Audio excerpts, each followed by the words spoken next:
गुरुकृपा ही केवलं बलम्। ओम नमो नारायणाय। ओम नमः श्री सुधानंदाय श्री सद्गुरु स्वरूपिणे करुणाघनहृदये तस्मै नित्यं नमो नमः। परमाराध्य गुरुदेव स्वामी श्री सिद्धानंद सरस्वती बाबाजी आज पुण्य 61तम जन्म जयंती उत्सव। এই उत्सव শ্রী শ্রী বারাসাত যোগাশ্রম পুণ্যপীঠে আপনাদের সামনে এখন অনুষ্ঠিত হচ্ছে। উপস্থিত বিভিন্ন আশ্রম মঠ হতে আগত সমস্ত সন্তবৃন্দ এবং গুরুদেবের শ্রীচরণে এবং আমার সম্মুখে উপস্থিত পিতৃ মাতৃমণ্ডলীদের চরণে জানাই আমি প্রণাম এবং জয়গুরু শুভেচ্ছা। সর্বপ্রথম আমরা মঙ্গল প্রদীপ প্রজ্বলনের মাধ্যমে আমাদের এই উৎসবের আমাদের এই সবার সূচনা করব। মঙ্গল প্রদীপ জ্বালিয়ে শুভ সূচনা করার জন্য গুরুদেবকে আহ্বান জানাচ্ছি।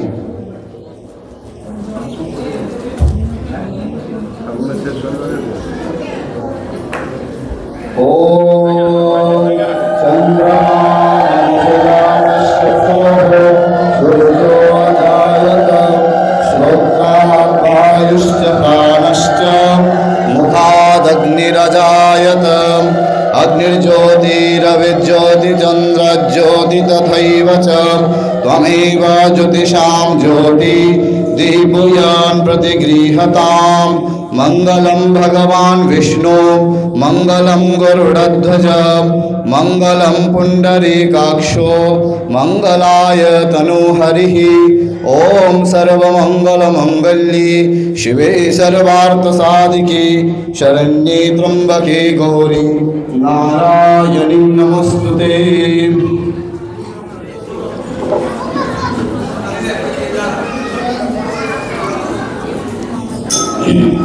जय गुरु। मंगल प्रदीप प्रज्वलনের মাধ্যমে আমাদের অনুষ্ঠানের শুভ সূচনা হলো। আমাদের সকল গুরু ভাই বৃন্দদেরকে বলা হচ্ছে আপনারা সকলেই সাধুদেরকে বহন করার জন্য সামগ্রী নিয়ে নিন।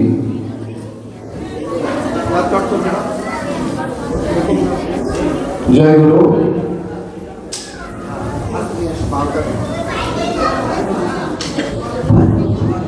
জয় গুরু। আমাদের মাঝে বিভিন্ন মঠ মন্দির হতে আগত সমস্ত সন্তবৃন্দদের বরণ করে নেওয়ার জন্য আমি আমাদের যোগাশ্রমের ভক্তবৃন্দদের আহ্বান জানাচ্ছি।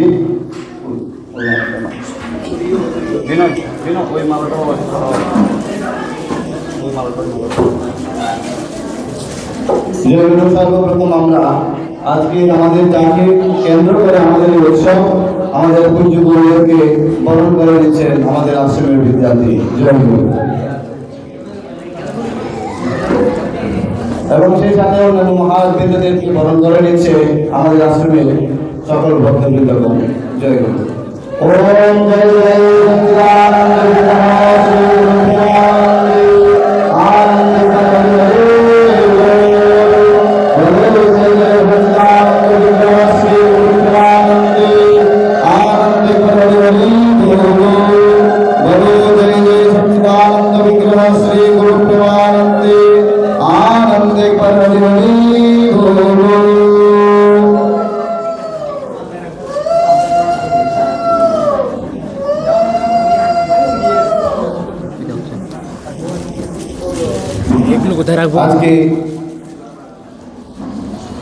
আজকে আমাদের মাঝে স্বামী মহাপ্রভু থাকবেন মহামন্ডলেশ্বর পরমহংস স্বামী পরমানন্দ মহারাজজি এবং স্বামী অভয়ানন্দ মহারাজজি, স্বামী বৃন্দাবন निर्गुणानंद ब्रह्मदूर महाराज जी, सर्वेशानंद ब्रह्मचारी जी, तेजसानंद ब्रह्मचारी जी एवं श्री स्वामी तपस्वामीशानंद गिरी महाराज जी।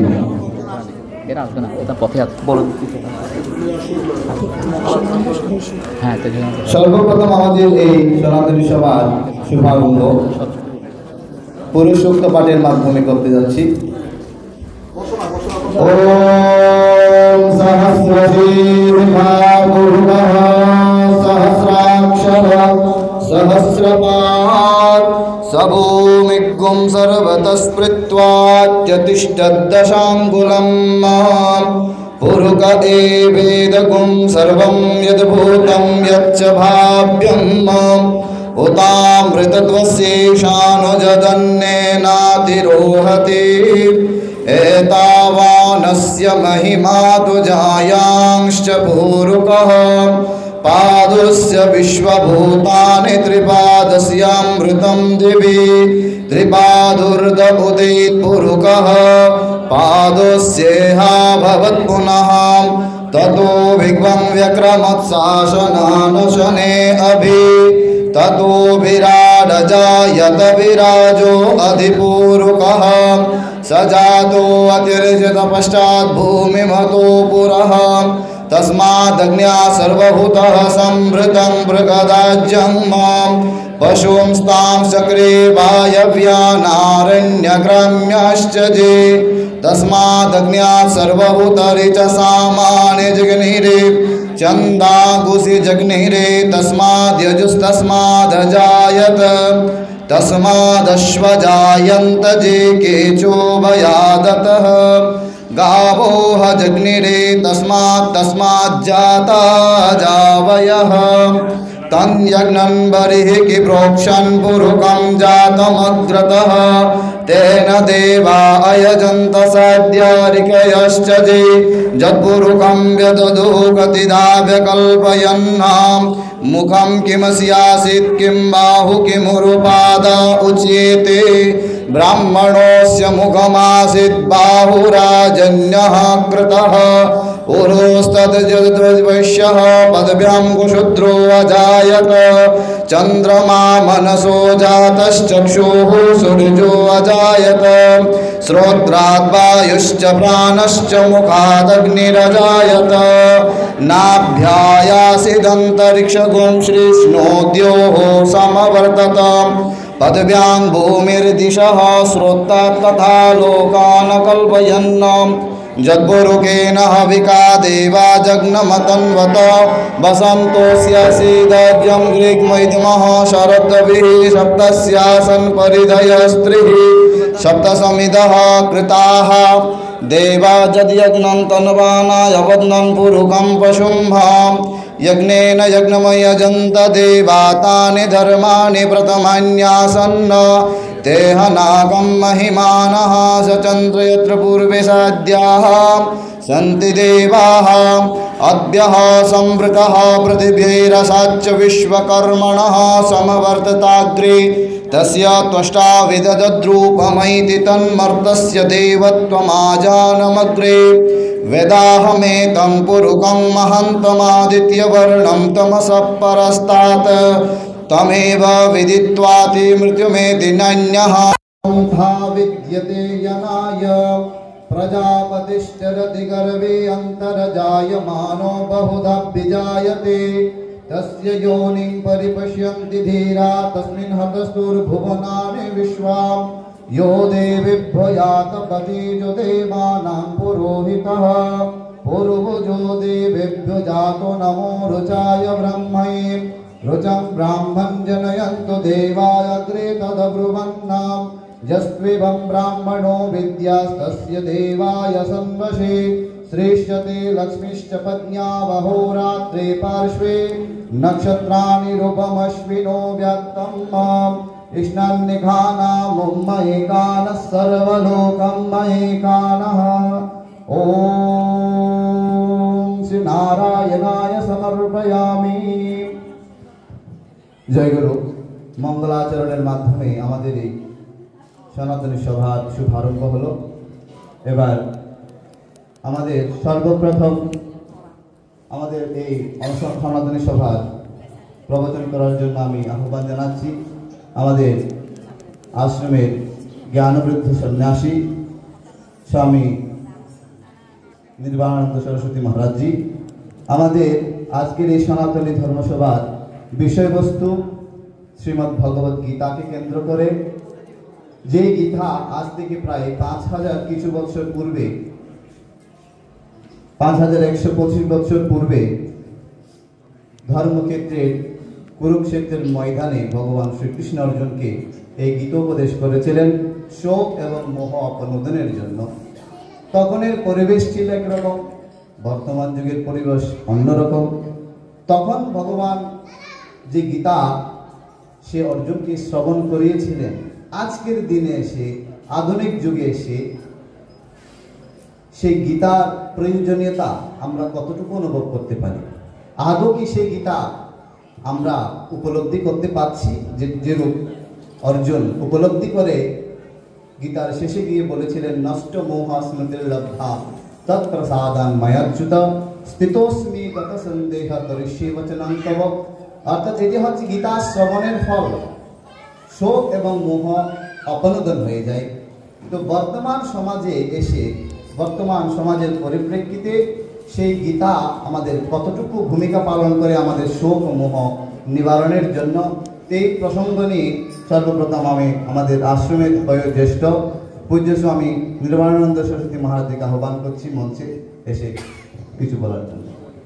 সময় 10 মিনিট। জয় গুরু। জয় জয় সচ্চিদানন্দ বিগ্রহ শ্রী গুরু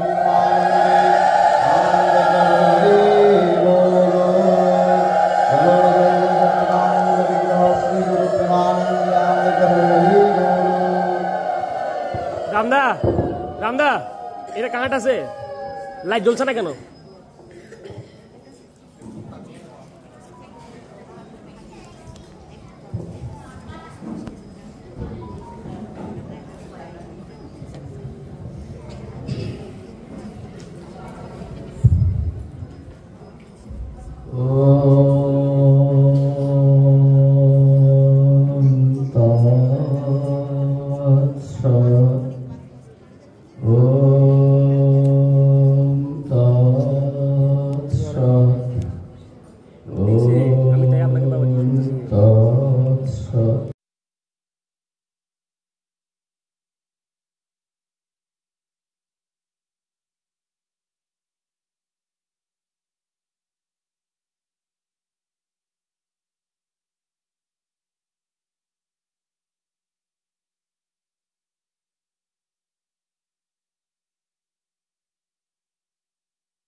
আমার পরমারাধ্য গুরুদেব শ্রীমান মহর্ষি সুতাদানন্দ যদীয় মহারাজজির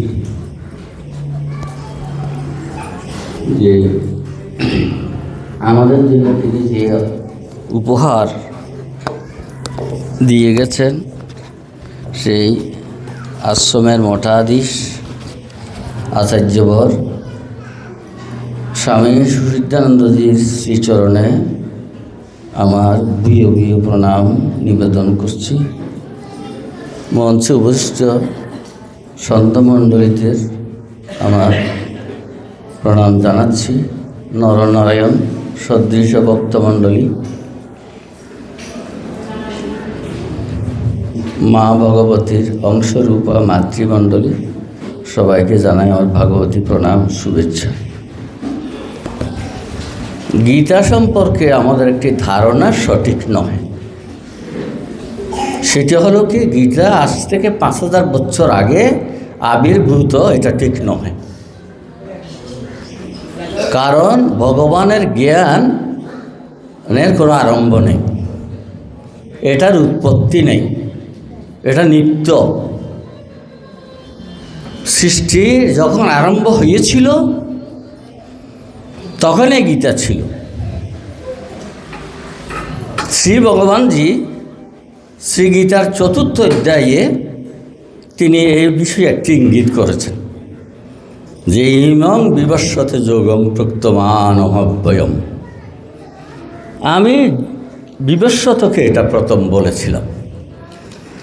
তাহলে বিবস্বতকে বলেছিলেন বিবস্বত মন্বন্তরের শুরুতে। এর অর্থ এই নয় যে শুধু বিবস্বতকে বলেছিলেন, এটা ইঙ্গিত মাত্র। এর আমি যত কল্প গেছে, যত সৃষ্টি গেছে, প্রত্যেকবার শুরুতে এই তত্ত্ব ছিল। ভগবানের কোনো তত্ত্ব সৃষ্ট নহে। ভগবান যেমন অনাদি, অনুৎপন্ন, ভগবানের তত্ত্ব অনুৎপন্ন। এটা আমাদের কিন্তু বুঝতে হবে। তারপর আমরা কালীনভাবে চিন্তা করছি, এগুলো কালীন না। ভগবানের সংবিধান আমাদের জীবনচর্যার, আমাদের পরিণতি, আমাদের প্রাপ্তব্য, অপ্রাপ্তব্য, গতি, প্রকৃতি, সব কিছুর সংবিধান হচ্ছে প্রকৃতি, আদ্যাশক্তি। এটাই হচ্ছে সংবিধান। আদ্যাশক্তিতে সব কিছু দেওয়া আছে। আজকাল বিজ্ঞানীরা আবিষ্কার করছে H2O, জল, সূত্রটি কি তারা বানিয়েছিলেন? H2O তারা বানিয়েছিলেন না, এটা তো প্রকৃতিতে ছিল। তারা আবিষ্কার করেছেন মাত্র, সূত্রটা প্রকৃতিতে ছিল। এই বিশ্ব চরাচর রচনার যত সূত্র আছে সব কিছু প্রকৃতিতেই আছে। এই জন্য বলছিলাম প্রকৃতি হচ্ছে, আদ্যাশক্তি হচ্ছে শ্রী ভগবানের সংবিধান।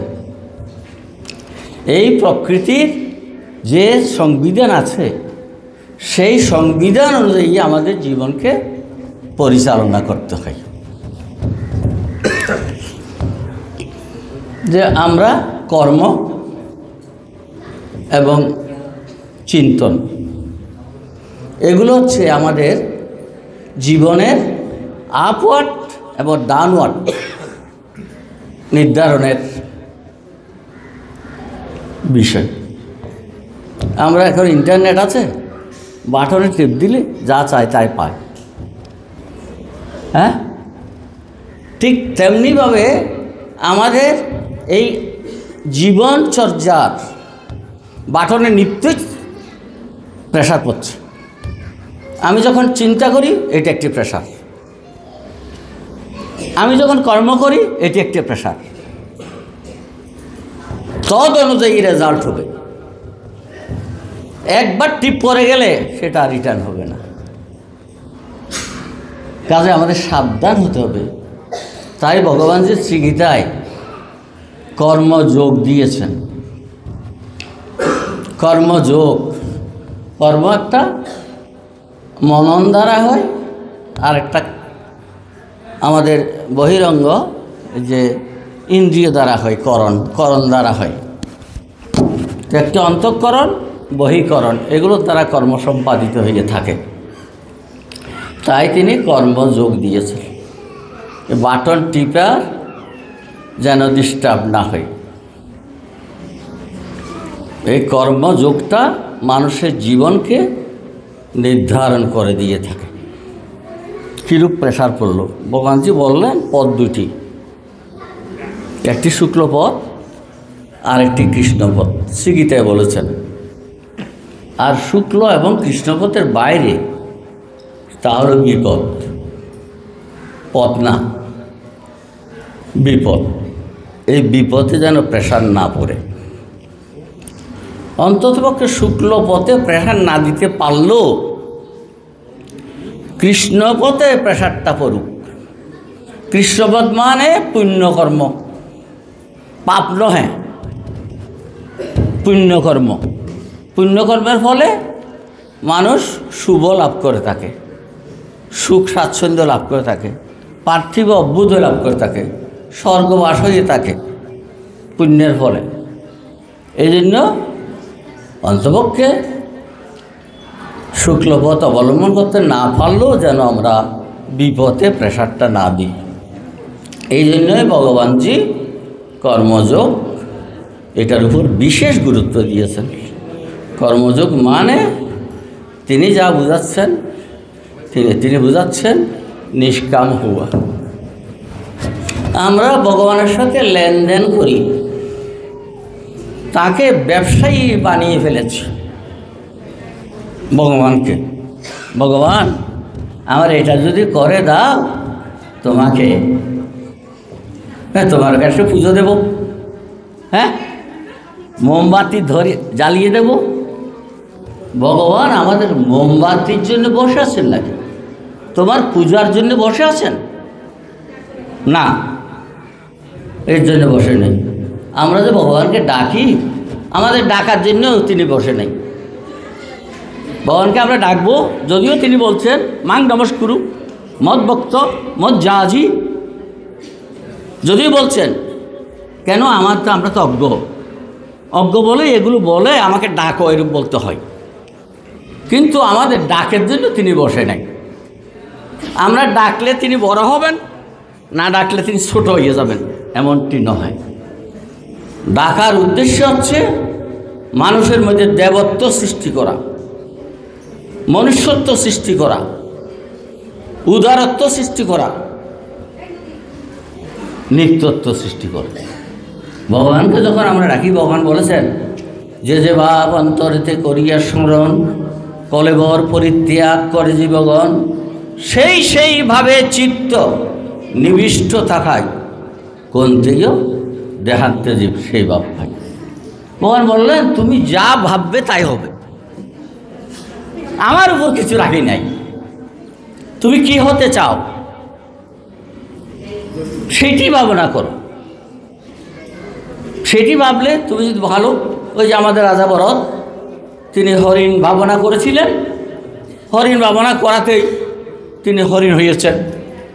হ্যাঁ, ভগবান তাকে হরিণ বানান নাই, তার ভাবনা, তার চেতনা তাকে হরিণ বানিয়েছে। তো ভগবানকে ডাকার আর কিছু নয়। কোন জিনিসটাকে আমরা ভাববো প্রথম? সবচেয়ে যেটি ভালো বড় সেটা ভাববো না? হ্যাঁ, না ছোটটা ভাববো? হ্যাঁ, বড়টা ভাববো। বড়কে ভগবান, ভগবান নিত্য শাশ্বত, হ্যাঁ, সর্বশক্তিমান, সর্বাধার, সর্বাতীত, হ্যাঁ, সৃষ্টি স্থিতি লয়কর্তা। এইভাবে যখন ভগবানকে আমরা ভাববো, তখন আমার মনটা সেই ভগবানের সেই মহিমান্বিত হয়ে যাবে। আমার পরবর্তী জীবনটি সেইভাবে নির্ধারিত হবে। আমরা তার এই আশ্রমের অনুসারী, আমরা তো যোগপথের। ভগবান এই আমাদের সন্ন্যাসী বাবাজি বলেছেন সাধন সম্বল মোদের, সাধন সম্বল গীতা পাতঞ্জল, গীতা আর পাতঞ্জল। আমরা এই যোগাশ্রমের অনুসারী। আমাদের অন্ততপক্ষে যোগ সাধনার দুইটি বিষয়ে আয়ত্ত করার জন্য চেষ্টা করতে হবে। কমপক্ষে দুইটি বিষয়, যম আর নিয়ম। এই যম নিয়ম যিনি জীবনে বাস্তবায়ন করতে পেরেছেন, তার জীবন একেবারে স্বচ্ছন্দ গতিতে ভগবানের দিকে পৌঁছে যাবে। এই দুটা জিনিস, এই দুটাই হচ্ছে মনে রাখবেন। আর গীতা হচ্ছে আসলে আমরা যে গীতা পড়ি, গীতাকে আমরা সহজে বুঝতে পারবো না, তবে নিত্য পড়তে হবে, পরে মনন করতে হবে। কারণ গীতার রহস্য সম্যক শ্রীকৃষ্ণজি জানতেন, ব্যাস জানতেন, যাজ্ঞবল্ক্য কিঞ্চিৎ জানতেন। হ্যাঁ, অর্জুন বলেছেন নষ্ট মোহ স্মৃতির লব্ধা, আমার মোহ নষ্ট হয়েছে। তো অর্জুন কি মুক্ত হয়েছিলেন? প্রশ্ন জাগে। হ্যাঁ, আরো জানার অনেক রয়ে গেছে। অর্জুন যে স্টেজ পর্যন্ত জেনেছেন, সেখানে নষ্ট মোহ বলেছেন, তার আরো অনেক জানা রয়ে গেছে। মহাভারত বলে অর্জুন মুক্ত হয়েছে কিনা বলেন তো? মহাভারত তো লেখা নেই তিনি মুক্ত হয়েছেন। তো এই মুক্তির শাস্ত্র হচ্ছে গীতা। তিনি অনুভব করেছেন, অনেক অনুভব করেছেন, কিন্তু এই অনুভব হবে না।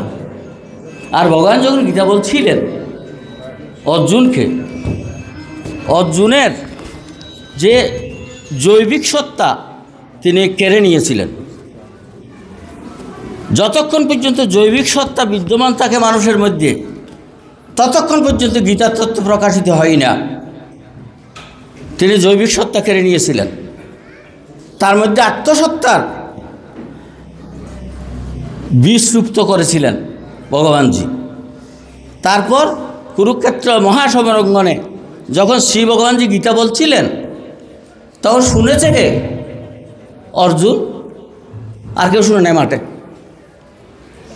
কারণ তাদের জীবসত্তা ছিল,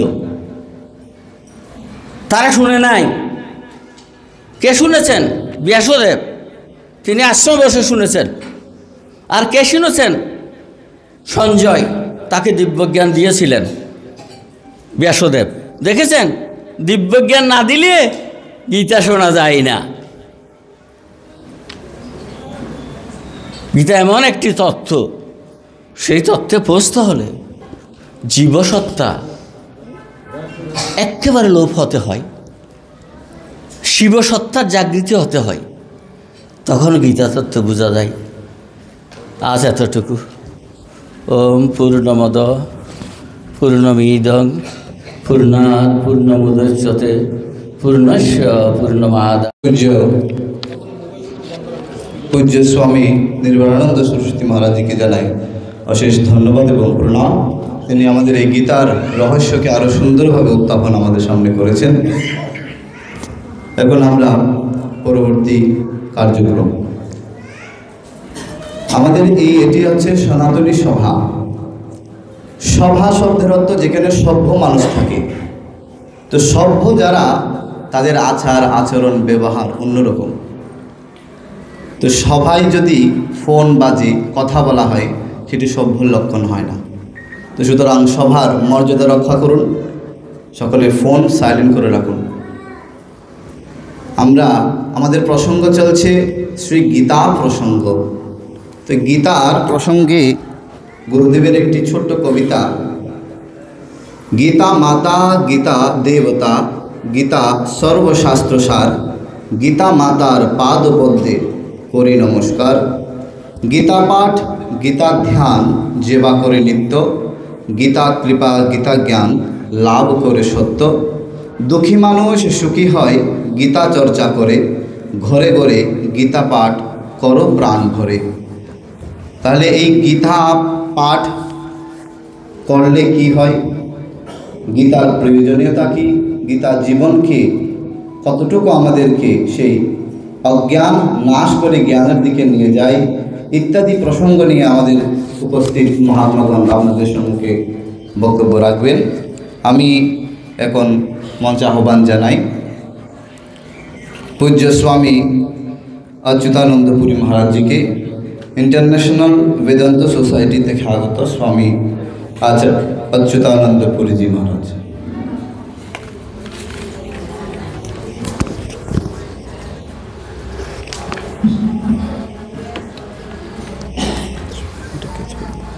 এটা শুদ্ধ নেবেন, ওইটা নিতে হবে। হ্যালো,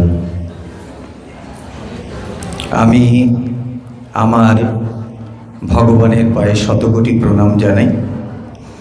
আমি এসেছি ইন্টারন্যাশনাল বেদান্ত সোসাইটি বিরাটি থেকে। আমি আগের বছর এসেছিলাম স্বামী সুসিদ্ধানন্দজির ৬০তম জন্মদিনে। অনেক বড় একটা অনুষ্ঠানে আমি উপস্থিত ছিলাম। আজও আমার এখানে আসার সৌভাগ্য হয়েছে এবং গীতার উপরে বলার সৌভাগ্য হয়েছে, সেই জন্য আমি কৃতজ্ঞ। ঠাকুর রামকৃষ্ণদেবকে জিজ্ঞাসা করা হয়েছিল, ঠাকুর বলতেন বেশি বই পড়ো না, শব্দ জালম মহারণ্যম, বেশি পড়লে সব গুলিয়ে যায়। কিন্তু ঠাকুর গীতা সম্পর্কে বলেছিলেন বেশ বই, ছোট্ট একটা কথা, বেশি কথা বলতেন না। বেশ বই, মানে গীতা পড়ো। তার কাছে জিজ্ঞাসা করা হয়েছিল গীতার মানে, তিনি বলেছিলেন 10 বার গীতা উচ্চারণ করো দেখি। গীতা গীতা গীতা গীতা গীতা গীতা গীতা গীতা গীতা ত্যাগী ত্যাগী ত্যাগী ত্যাগী ত্যাগী ত্যাগী ত্যাগী। এবার সিএস পাস ডাক্তার তো, ছোট্ট কথার মধ্যে তিনি বলে দিলেন গীতা মানে ত্যাগ। গীতার ভাষ্য মানে ব্যাখ্যা, বহু মহাপুরুষ যুগের পর যুগ গীতার ব্যাখ্যা করেছেন। অনেক মোটা বই আছে, 18টি অধ্যায়, তার অনেক রকম ব্যাখ্যা অনেকে করেছেন। কিন্তু ঠাকুর রামকৃষ্ণদেব কি বললেন? গীতা মানে ত্যাগ। এখন ঘটনা হচ্ছে, ত্যাগ বললেই আমাদের মনে একটা ভয় হয়, সব ছেড়ে দিতে হবে, ত্যাগ করতে হবে। কি ত্যাগ করবেন? এটা একটা প্রশ্ন। আমি কি ত্যাগ করব? উপনিষদ বলছে ঈশো বাষ্যমিদম সর্বম যৎকিঞ্চিৎ জগতম জগৎ তেন ত্যক্তেন ভুঞ্জিত। ত্যাগ করে ভোগ করব। কি ত্যাগ করব? অজ্ঞানতাকে ত্যাগ করতে বলেছে। অজ্ঞানতাকে ত্যাগ করে জ্ঞানের সঙ্গে রমণ করা, তাকে বলে ত্যাগ। আমাদের যে সোসাইটি, ইন্টারন্যাশনাল বেদান্ত সোসাইটি, আমরা বেদান্তের চর্চা করি। এই বেদান্ত কি বলছে? বেদান্ত নাম উপনিষদ প্রমাণম। উপনিষদের যে টেক্সট, উপনিষদ যা বেদের মধ্যে রয়েছে, তার যে জ্ঞান, উপনিষদ থেকে যে জ্ঞান আমরা আরোহণ করি, তাই বেদান্ত। বেদান্ত নাম উপনিষদ প্রমাণম। এই বেদান্ত 3টে টেক্সটের উপরে দাঁড়িয়ে আছে। একটা হচ্ছে উপনিষদ, একটা হচ্ছে গীতা, আর একটা হচ্ছে ব্রহ্মসূত্র। মনে রাখবেন, বেদান্ত 3টে টেক্সটের উপরে দাঁড়িয়ে আছে। একটা হচ্ছে উপনিষদ, যা বেদের মধ্যে রয়েছে, গীতা এবং ব্রহ্মসূত্র। শ্রুতি, স্মৃতি, ন্যায়। শ্রুতি বেদ, বেদকে শ্রুতি বা উপনিষদকে শ্রুতি বলে। কেন শ্রুতি বলে? শুনে শুনে মনে রাখতে হতো। এবং উপনিষদ কেউ লেখেনি। উপনিষদ হচ্ছে ঋষি মুনি ঋষিরা যা উপলব্ধি করেছেন, তারাই মন্ত্র দ্রষ্টা, মন্ত্র স্রষ্টা না, মন্ত্রগুলোকে তারা উপলব্ধি করেছেন। গীতা স্মৃতি শাস্ত্র এবং ব্রহ্মসূত্র ন্যায় শাস্ত্র। এই শ্রুতি, স্মৃতি, ন্যায়, এই 3টেকে একসঙ্গে বলে প্রস্তান্ত্রয়। এর উপরে দাঁড়িয়ে আছে, ইংরেজিতে বলে ক্যানোনিক্যাল টেক্সট। এই 3টে টেক্সটের উপরে দাঁড়িয়ে আছে বেদান্ত। এই যে গীতা, এর বহু জায়গায় শ্রীকৃষ্ণ উপনিষদ থেকে বলেছেন। যখন গীতা পড়বেন, তখন কি ভাব নিয়ে গীতা পড়বেন? এই ভাব নিয়ে গীতা পড়বেন। বক্তা স্বয়ং শ্রীকৃষ্ণ। শ্রীকৃষ্ণকে, শ্রীকৃষ্ণ হচ্ছেন স্বয়ং ভগবান। সুতরাং আমাদের ভাবটা হবে এই, শাস্ত্রে আছে আশ্চর্য বক্তা কুশলস্য শ্রোতা। বক্তা হতে হবে আশ্চর্য, শ্রোতা হবে কুশল, তবে জ্ঞানের ট্রান্সফরমেশন হবে। আধ্যাত্মিক কথা আমরা অনেক শুনি, কিন্তু আমাদের পরিবর্তন হয় না। কিন্তু শ্রীকৃষ্ণ কে ছিলেন? এমন ধরনের বক্তা ছিলেন, যিনি বলতেন এবং সামনে যে শুনত তার পরিবর্তন ঘটত। এই ধরনের পুরুষকে, এই আধ্যাত্মিক জগতে 2 ধরনের পুরুষ আছেন। এক ধরনের পুরুষ আছেন যারা ধর্ম প্রচারক, ধর্মকে প্রচার করেন। আর এক ধরনের পুরুষ আছেন যারা ধর্ম প্রচারক না, ধর্ম সঞ্চারক। ধর্মকে সঞ্চারিত করে দিতে পারেন। শ্রীকৃষ্ণ কোন ধরনের মধ্যে পড়েন? সেই বক্তা যিনি সামনে যে বসে আছে তার মধ্যে পরিবর্তন ঘটিয়ে দিতে পারেন। আমরা গীতার সূচনা কি দিয়ে করি? বিষাদ যোগ, যাকে ইংরেজিতে বলে ডিপ্রেশন, ফ্রাস্ট্রেশন, সেটা যোগ হয়ে গেল কি করে? বিষাদ কি করে যোগ হয়? হ্যাঁ হয়। কিভাবে হয়? যে বিষাদ ভগবানের সঙ্গে আমাদের যুক্ত করে দেয়। প্রথম অধ্যায়ে শ্রীকৃষ্ণ কোনো কথা বলেননি, যা কিছু বলেছেন সব অর্জুন বলে গেছেন। শুনছেন কে? এখানে বক্তাকে অর্জুন, শ্রোতাকে শ্রীকৃষ্ণ স্বয়ং। মানে অর্জুন বুঝতে পারেননি যে কাকে তিনি বলছেন কথাগুলো, তখনও তিনি ধরতে পারেননি। সেই জন্যে যে বিষাদ ভগবানের সঙ্গে আমাদের যুক্ত করে দেয়, সেই বিষাদও একটা যোগ হয়ে যায়। তার প্রমাণ হচ্ছে গীতা বিষাদ যোগ। শুরুই হলো বিষাদ দিয়ে। এবং তারপরে দ্বিতীয় অধ্যায় সাংখ্য যোগ। যখন শ্রীকৃষ্ণ কথা বলেননি, যখন অর্জুন তার কাছে সারেন্ডার করেছেন, তিনি অনেক বড় বড় কথা শুনিয়েছেন, শ্রীকৃষ্ণকে শুনিয়েছেন। সামনে যারা রয়েছে তারা আমার আত্মীয়, তারা অনেক বড় বীর। সামনে ভীষ্ম রয়েছেন, দ্রোণাচার্য রয়েছেন, কৃপাচার্য রয়েছেন, আমার আত্মীয় স্বজন রয়েছেন, আমার ভাইয়েরা রয়েছেন। তাদের সঙ্গে আমি যুদ্ধ করব কি করে? আর এই যুদ্ধে যদি আমি জয় লাভ করিও তাতে আমার কি লাভ? নানা কথা শুনিয়েছেন, শ্রীকৃষ্ণ শুনে গেছেন। তারপরে যখন অর্জুন কোনো কুল কিনারা পাচ্ছেন না, তিনি শ্রীকৃষ্ণের কাছে সারেন্ডার করে দিলেন। এইটাই হচ্ছে মহেন্দ্রক্ষণ। যতক্ষণ না ভগবানের কাছে তিনি সারেন্ডার করলেন, সমর্পণ করে দিলেন, ততক্ষণ শ্রীকৃষ্ণ তাকে উপদেশ দেননি। এবং উপদেশ দিয়ে কোনো কাজও হতো না। সেজন্য তিনি চুপচাপ শুনছিলেন। যা বলে যাও, তুমি যত খুশি বলার আছে বলে যাও। প্রথম কথা তিনি ভেবেছিলেন, অর্জুন ভেবেছিলেন যে আমি এতক্ষণ ধরে যা বললাম তাতে হয়তো শ্রীকৃষ্ণ বলবেন চলো আমরা চলে যাই। সত্যিই তো, এত আত্মীয় স্বজন বন্ধু বান্ধবদের মেরে কি হবে? কি লাভ আছে? চলো আমরা চলে যাই। না, সদ্গুরু যে হন সে কোনো দুর্বলতাকে স্থান দেন না, দুর্বলতাকে প্রশ্রয় দেন না। তিনি কি বললেন? তিনি বললেন তুমি ক্লিনের মতো আচরণ করছো, তুমি কাওয়ার্ড, তুমি ভয় পেয়েছো, সেই জন্য তুমি যুদ্ধক্ষেত্র থেকে পলায়ন করতে চাইছো। এবং সেইখানে অর্জুন বললেন আমার এখন কি করা উচিত, কি করা উচিত নয় আমি বুঝতে পারছি না। আমি আপনার শিষ্যত্ব গ্রহণ করলাম, আপনি আমাকে উপদেশ দিন। ঠিক এই সময় থেকে শ্রীকৃষ্ণ তাকে উপদেশ দিতে শুরু করলেন। আর একটা জিনিস মনে রাখবেন, এই যে গীতা আমরা পড়ি, গীতা পড়বার উদ্দেশ্য কিন্তু এই নয় যে আমি দৈনন্দিন জীবনে ভালো থাকবো। একটা আধ্যাত্মিকতা আছে, ভালো থাকার আধ্যাত্মিকতা।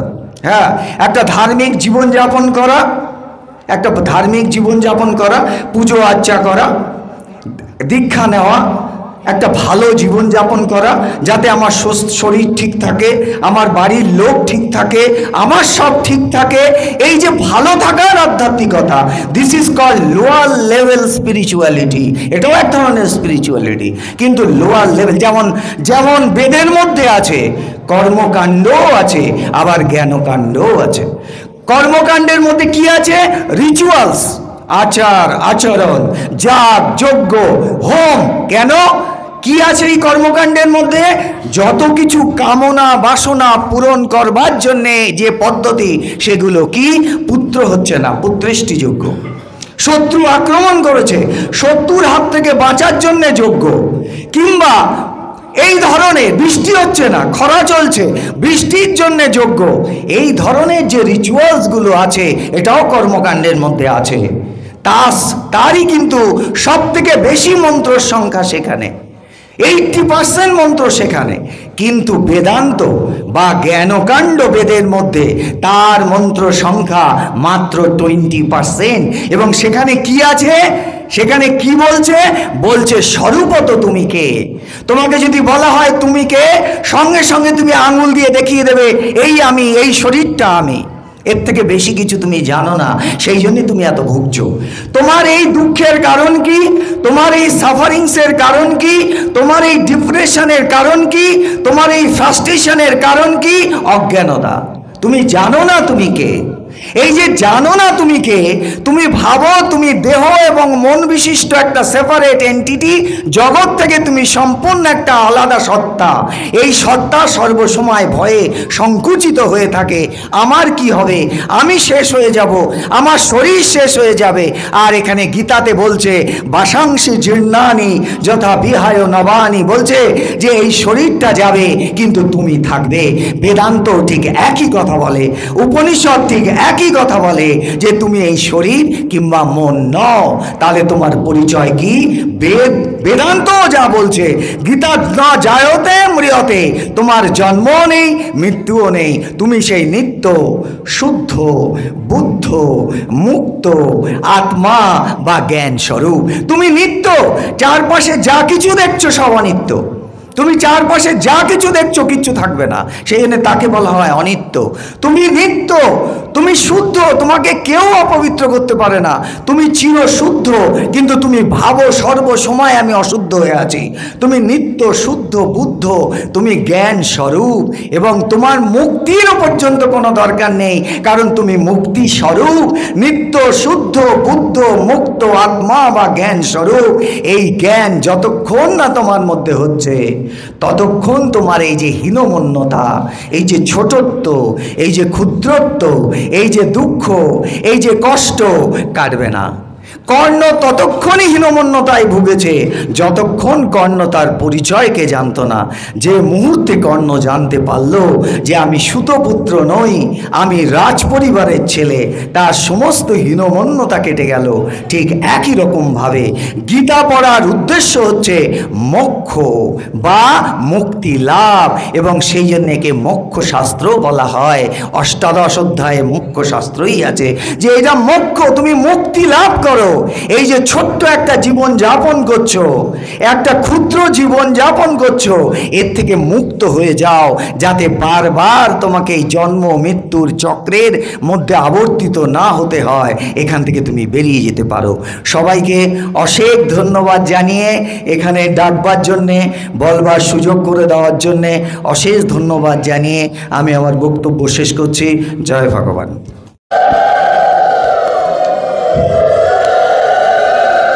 জয় গুরু।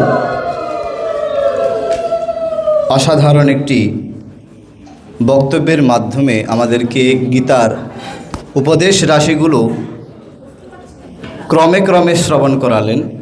কর্মযোগ প্রসঙ্গ, জ্ঞানযোগ প্রসঙ্গ, আবার মোক্ষযোগ প্রসঙ্গ, এই তিনটি প্রসঙ্গ আমাদের সামনে তুলে ধরেছেন। এই ইনার কথার মধ্যে থেকে যে কথাটি ফুটে আসে সেটি হচ্ছে বিষাদ যোগ থেকে মোক্ষ যোগে পর্যন্ত যে যাত্রা, সে যাত্রার কথা তিনি বর্ণনা করলেন। তো গীতা আমাদের এই ভারতের একটি অমৃত, যে অমৃত পান করলে মানুষ মুক্ত হয়, সংসার বন্ধন থেকে মুক্তি পায়।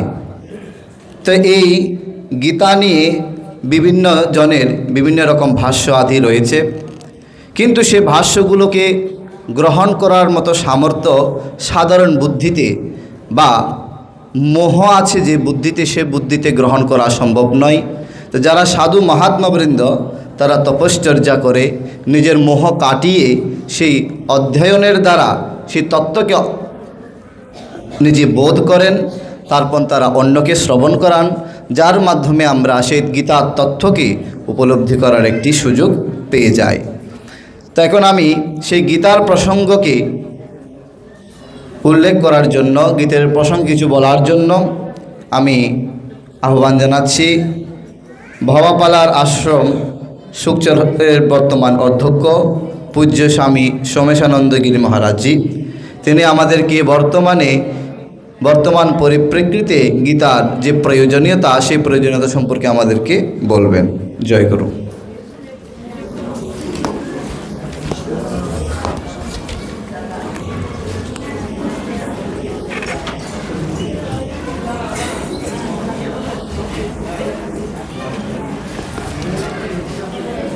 এটা ধরে রাখতে হবে নাকি?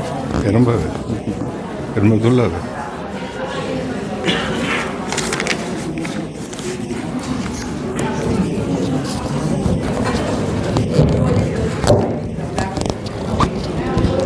ॐ अखण्डमण्डलकारं व्याप्तं येन चराचरं तत्पदं दर्शितं येन तस्मै श्रीगुरुवे नमः। मूकं करोति वाचालं पङ्गुं लङ्घयेति गिरिं यत्कृपातमहं वन्दे परमानंद माधवम।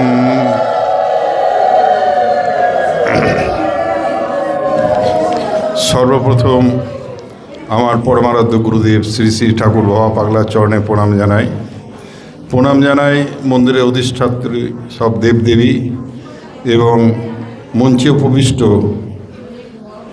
আমাদের আজকের দিনের এবং এই আশ্রমের প্রাণপুরুষ, যার জন্মজয়ন্তী উৎসবে 61তম জন্মজয়ন্তী উৎসবে আমরা যোগদান করতে পেরেছি, সেই শ্রীমৎ স্বামী সুসিদ্ধানন্দজির চরণে ভুলুণ্ঠিত প্রণাম ওং নমো নারায়ণ জানাই। মঞ্চে উপবিষ্ট সাধু মহাত্মাদের ওং নমো নারায়ণ জানাই এবং উপস্থিত ভক্তবৃন্দকে আমার প্রীতি শুভেচ্ছা আন্তরিক অভিনন্দন জ্ঞাপন করি। এই আশ্রমে অনেকদিন যাবতই আসি এবং আশ্রমের বাতাবরণ একটা আধ্যাত্মিক পরিবেশ ঢুকেই পাওয়া যায়। নতুন করে এখানে কিছু বলার অপেক্ষা রাখে না। তা আমাদের এই গীতার যে আলোচনা, গীতার সম্যক যে ভাব আমরা দেখতে পাই, সেটা সাধু সন্ন্যাসীর ত্যাগের যে বস্ত্র, একজন সন্ন্যাসীকে দেখা মাত্রই যেন মনে হয় এই ত্যাগ ধর্মের ইনি প্রতিষ্ঠিত বা দীক্ষিত। গীতার যে বারবার উচ্চারণ করে রামকৃষ্ণদেব যেটা বলেছিলেন যে 10 বার উচ্চারণ করলে গীতার ত্যাগেরই ভাব আসে, সেই ত্যাগেরই মূর্ত প্রতীক আমাদের এই সাধু সন্ন্যাসীর বিন্দুদের মধ্যেই বিশেষভাবে পরিলক্ষিত হয়। এখানে মঞ্চে উপবিষ্ট আছেন, তাকে দেখেই বোঝা যায় এবং তার ভক্ত শিষ্যরাও জানেন, আপামর বাঙালি যারা আছেন সনাতন ধর্মী প্রত্যেকেই জানেন যে সুসিদ্ধানন্দজি গীতার একটা মূর্ত প্রতীক স্বরূপ। আমরা তার চরণে প্রণিপাত করি এবং তার আদর্শ যেন আমাদের জীবনে গ্রহণ হতে পারে। আমরাও আজকে একটা বই পেলাম তার অনুবাদ গীতার, যেটা আগেও আমি দেখেছি। যাই হোক, যারা আমরা জানি যাহা গান করা হয় এবং যাহা গান করলে ত্রাণ পাওয়া যায়, সেটাই হচ্ছে গীতা।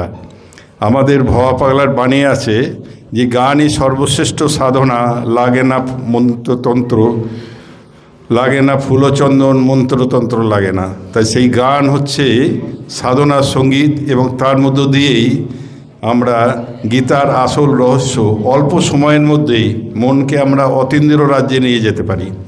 তাই আমাদের মধ্য দিয়েই যেন আজকের দিনে এই শুভ দিনে, তার জন্মদিনে, শুভ আবির্ভাব দিনে আমাদের যেন ব্যবহারিক জীবনে গীতার শুধু পাণ্ডিত্যের মধ্য দিয়েই যেন সীমাবদ্ধ না থাকে, না বই পুস্তকের মধ্য দিয়েই যেন সেটা পরিপূর্ণতা লাভ না হয়, আমাদের ব্যবহারিক জীবনের মধ্য দিয়েও যেন আমরা আনতে পারি। এই যিনি এতক্ষণ আমাদের মধ্যে বললেন যে ত্যাগ বললেই যেন মানুষের একটা ভয়ের সঞ্চার হয়, আর ত্যাগের এটা একটা বড় মূল্যবান কথা। কিন্তু ত্যাগ ছাড়া জগতের কোনো আনন্দ ঐশ্বর্যই আসতে পারে না। ত্যাগেই শান্তি, ভোগে কোনো শান্তি নেই, এটা আমরা সবাই জানি। কিন্তু আমরা সেই ভোগের দিকেই আমরা ছুটে চলেছি। আমাদের যেখানে ঠাকুর দেবতার কাছে যেখানেই যাই না কেন, সেখানে একটাই প্রার্থনা স্বরূপ হয়ে যায় যে আমাদের ধন যাও, ঐশ্বর্য দাও, প্রতিপত্তি দাও এবং ভোগ সামগ্রী আরও বৃদ্ধি করো। এইটাই যেন আমাদের ঠাকুরের কাছে প্রার্থনা হয়ে থাকে। কিন্তু আমাদের উচিত, আমরা সবাই অমৃতের সন্তান, অমৃতস্য পুত্রা, যার কাছ থেকে আমরা এসেছি, আমরা আবার কয়েকদিন পরে সেখানেই ফিরে যাব। এই মনুষ্য জীবনের সার্থকতা লাভ করতে গেলে এই ত্যাগের মধ্য দিয়েই, শান্তির মধ্য দিয়েই আমরা যেন পরম পুরুষে সেই সন্ধান পেতে পারি, মনুষ্য জীবনের সার্থকতা লাভ করতে পারি। এইটা আমাদের হওয়া একান্ত বাঞ্ছনীয়। আমরা অনেক পাঠ করি, অনেক পাণ্ডিত্যের, অনেক গীতা পাঠ, অনেক বেদ বেদাঞ্চ উচ্চারণ করি, কিন্তু যতই আমরা পাঠ করি না কেন, যতক্ষণ না আমরা ব্যবহারিক জীবনে সেটা গ্রহণ করতে পারবো তার কোনো মূল্যই হবে না। আমরা শুনলাম, খুব ভালো লাগলো, উলুধ্বনি দিলাম, হাততালি দিলাম, আবার আমরা এখান থেকে বেরোতেই আমরা যেমন মানে কোনো পরিবর্তন এলো না আমার জীবনে। সে পরিবর্তন যদি না আসে, সে এক কান দিয়ে শোনা এক কান দিয়ে বেরিয়ে যাওয়ার মতো হয়ে যায়। তাই আমাদের আজকের দিনে প্রার্থনা হোক যেন আমরা ব্যবহারিক জীবনেও আমাদের এই ত্যাগের ধর্মের আমরা মূল্যায়ন করতে পারি এবং নিজের জীবনে আমরা নিতে পারি। এই সাধু মহাত্মারা এই ত্যাগের এবং গীতার একটা মূর্ত প্রতীক, তার একটা ছোট, এবং তাদের সান্নিধ্যে গেলে তাদের উপদেশ, তাদের আদেশ মাথা পেতে নিয়ে যদি আমরা জীবনে চলতে পারি, তাহলে আমাদের অনেকই সর্বাঙ্গীন সুন্দর হবে এবং উন্নতি সাধন হবে।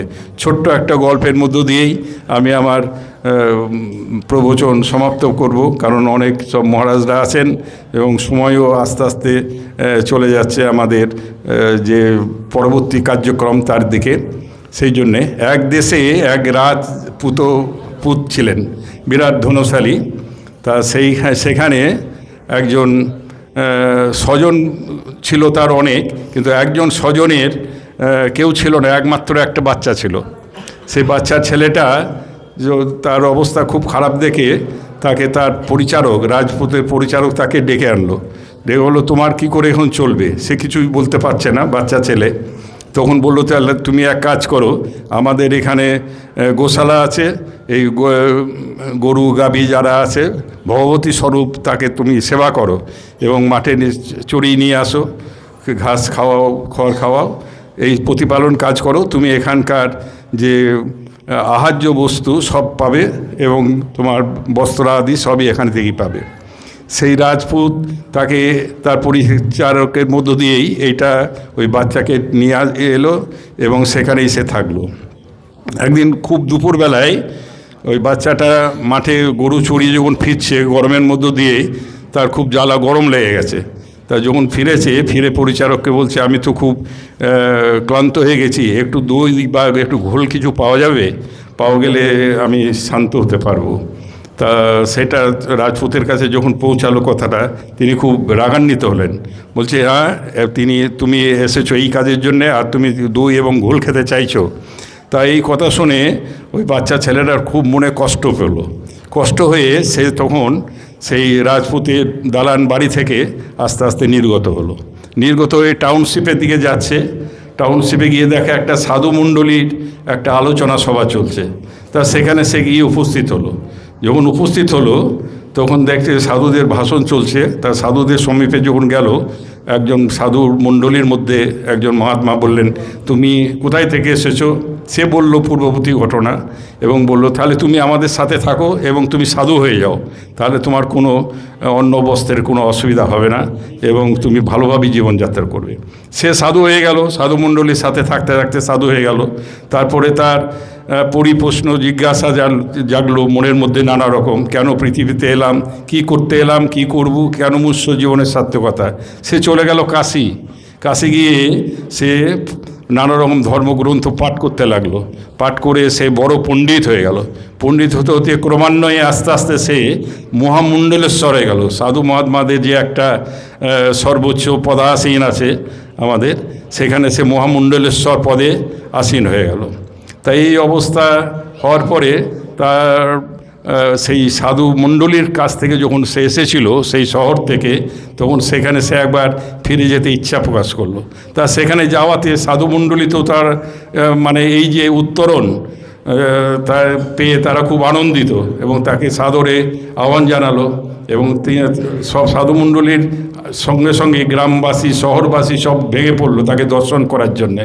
যেই তার দর্শনে যায় সেই মানে তার আধ্যাত্মিক উন্মেষ এবং জাগতিক উন্নতি বিধান ঘটে।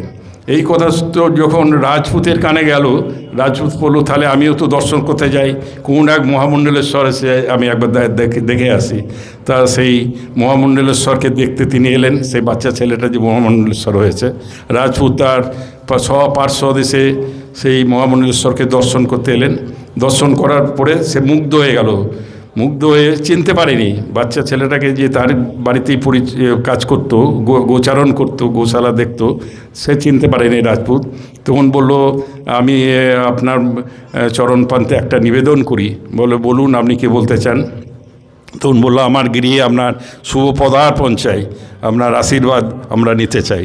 তা সে তাতে সম্মতি প্রদান করলো। এই সম্মতির পরে তার সাধু মণ্ডলীদের নিয়ে সবাই মিলে একটা দিনে, নির্দিষ্ট যে দিন ধার্য ছিল সেই দিনে গিয়ে রাজপুতের দালান বাড়িতে উপনীত হলো। রাজপুতের দালান বাড়িতে যখন গিয়ে উপনীত হলো, তখন সেই দালান বাড়ি আছে, সেই রাজপুত আছে, সবই আছে। তখন নানা রকম তার জন্যে ক্ষীর, নবনী, হালুয়া, নানা রকম খাবার দাবার রাজপুত আনতে লাগলো। তা তখন সেই বাচ্চা ছেলেটা বললেন যে, আপনি কি আমাকে চিনতে পেরেছেন? তা বলছে, না তো, আমি তো বুঝতে পারছি না কে। বলছে, আপনার এখানে আমি একদিন এসেছিলাম এবং আপনার দ্বারস্থ হওয়ার পরে আপনি আমাদের গোশালা দেখা বা গরু গাভী দেখাশোনা, চড়ানো এসব করতাম। তা একদিন দুপুরবেলায় যখন আমি এলাম, তখন খুব ক্লান্ত হয়ে বোধ করেছিলাম। সেই সময় আমি দই এবং একটু ঘোল খেতে চেয়েছিলাম। আপনার পরিচারককে দিয়ে আপনি বলেছিলেন ওকে নির্গত হতে বলো, এখানে ওর থাকা চলবে না। আমি সেই বালক, তাহলে তোমার এরমভাবে কী হলো? তখন আপনি সেই আছেন, আপনার দালান কোটা সেই আছে, আপনার পরিচারকগণ তাই আছে, তাহলে তোমার এরম পরিবর্তন হলো কি করে? তখন বললো যে ওই শহরাঞ্চল, যা আগে আমি ঘটনাটা বললাম, শহরে গিয়ে যে সাধুমণ্ডলীর কাছ থেকে থাকতে থাকতে কাশি, তারপরে আমি মনমল্লেশ্বর গেছি। এই যে সাধু সঙ্গের, যে একটা সাধু সঙ্গ করলে কি হয় তার একটা প্রমাণ, যে যেখানে মানে দই ঘোল পাচ্ছিল না, সেখানে মোহনভোগ তার জন্যে হাজির হতে আরম্ভ করলো। তা জাগতিক আধ্যাত্মিক যাই হোক না কেন, যদি আমরা সেই মহামানবের কাছে, সেই ত্যাগী মন্ত্রে যারা দীক্ষিত, আসল গীতা তার কাছেই আছেন।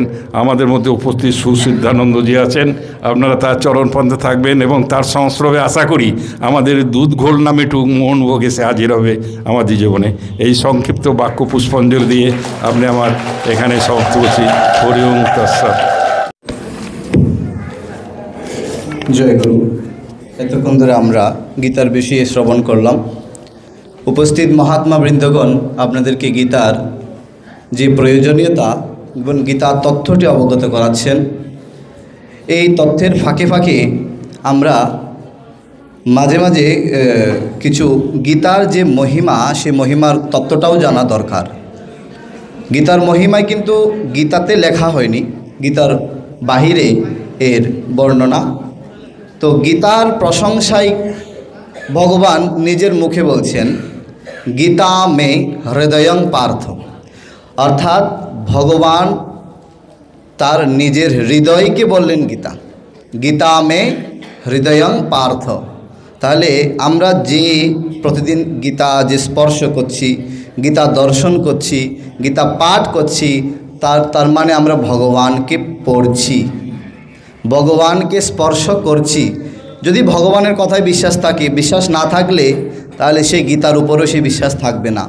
ভগবান নিজের মুখেই বলছেন, গীতা মে, সবাই জানেন তো বলুন, গীতা মে বলেছেন। এবার হৃদয়ঙ্গম করার পালা। তো যাই হোক, এরপরে ভগবান বলে, আমি কোথায় থাকি? গীতাশ্রয়ে অহম তিষ্ঠামি, গীতার আশ্রয়ে আমি থাকি। ওরে ভাবা, চিন্তা করে দেখুন, আমরা সকলে ভগবানের আশ্রয়ে আছি। ভগবানের সৃষ্টি, এই জগৎ, এই সৃষ্টির মধ্যে আমরা আছি। আর ভগবান বলছে, আমি কোথায় আছি? গীতা আশ্রয়ে অহম তিষ্ঠামি, আমি গীতার আশ্রয়ে আছি। তাহলে বুঝতে পারা যাচ্ছে যে গীতার মহিমা কতটুকু। গীতা মে চোত্তমম গৃহম, বলে আমার সব থেকে যদি উত্তম কোনো গৃহ থাকে, যেখানে আমি থাকলে আমার ভালো লাগে। হয়তো ভগবানের অনেক গৃহ থাকতে পারে, বৈকুণ্ঠ আদি থাকতে পারে, কিন্তু ভগবান বলছে এতগুলো গৃহের মধ্যে আমার সব থেকে প্রিয় গৃহ হচ্ছে কি? গীতা। গীতা মে চোত্তমম গৃহম, গীতা জ্ঞানং সমাশ্রিত ত্রিন লোকান পালয়াম্যহম। এটা সব থেকে বড় বোঝার বিষয়, যে ভগবান, আমরা জানি এই সমস্ত জগৎকে পরিচালনা করছেন কে? ভগবান। আর ভগবান বলছে আমি কোন জ্ঞানের আশ্রয়ে এই জগৎকে পালন করছি? গীতা জ্ঞানম সমাশ্রিত্য, গীতা জ্ঞানকে আশ্রয় করে আমি জগৎকে পরিচালনা করছি। তার মানে বুঝতে পারছেন গীতা কী জিনিস। তো এইরূপ অনেক রকম গীতার মহিমা আছে, আমি পরপর বলতে যাব। আমি এবার গীতা নিয়ে কিছু বলার জন্য আমি মঞ্চে আহ্বান জানাচ্ছি স্বামী প্রকাশানন্দ মহারাজ, গিরি মহারাজজিকে। তিনি শঙ্কর মঠ হতে এসেছেন, তাই মহারাজজিকে আহ্বান জানাচ্ছি।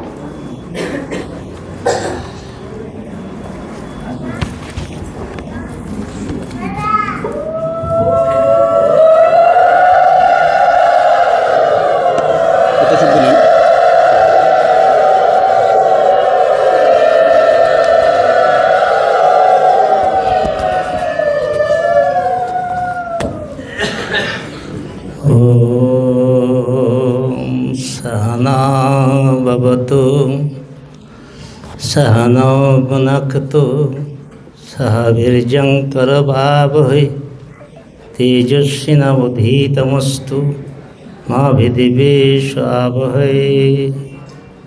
ओम शांति शांति शांति।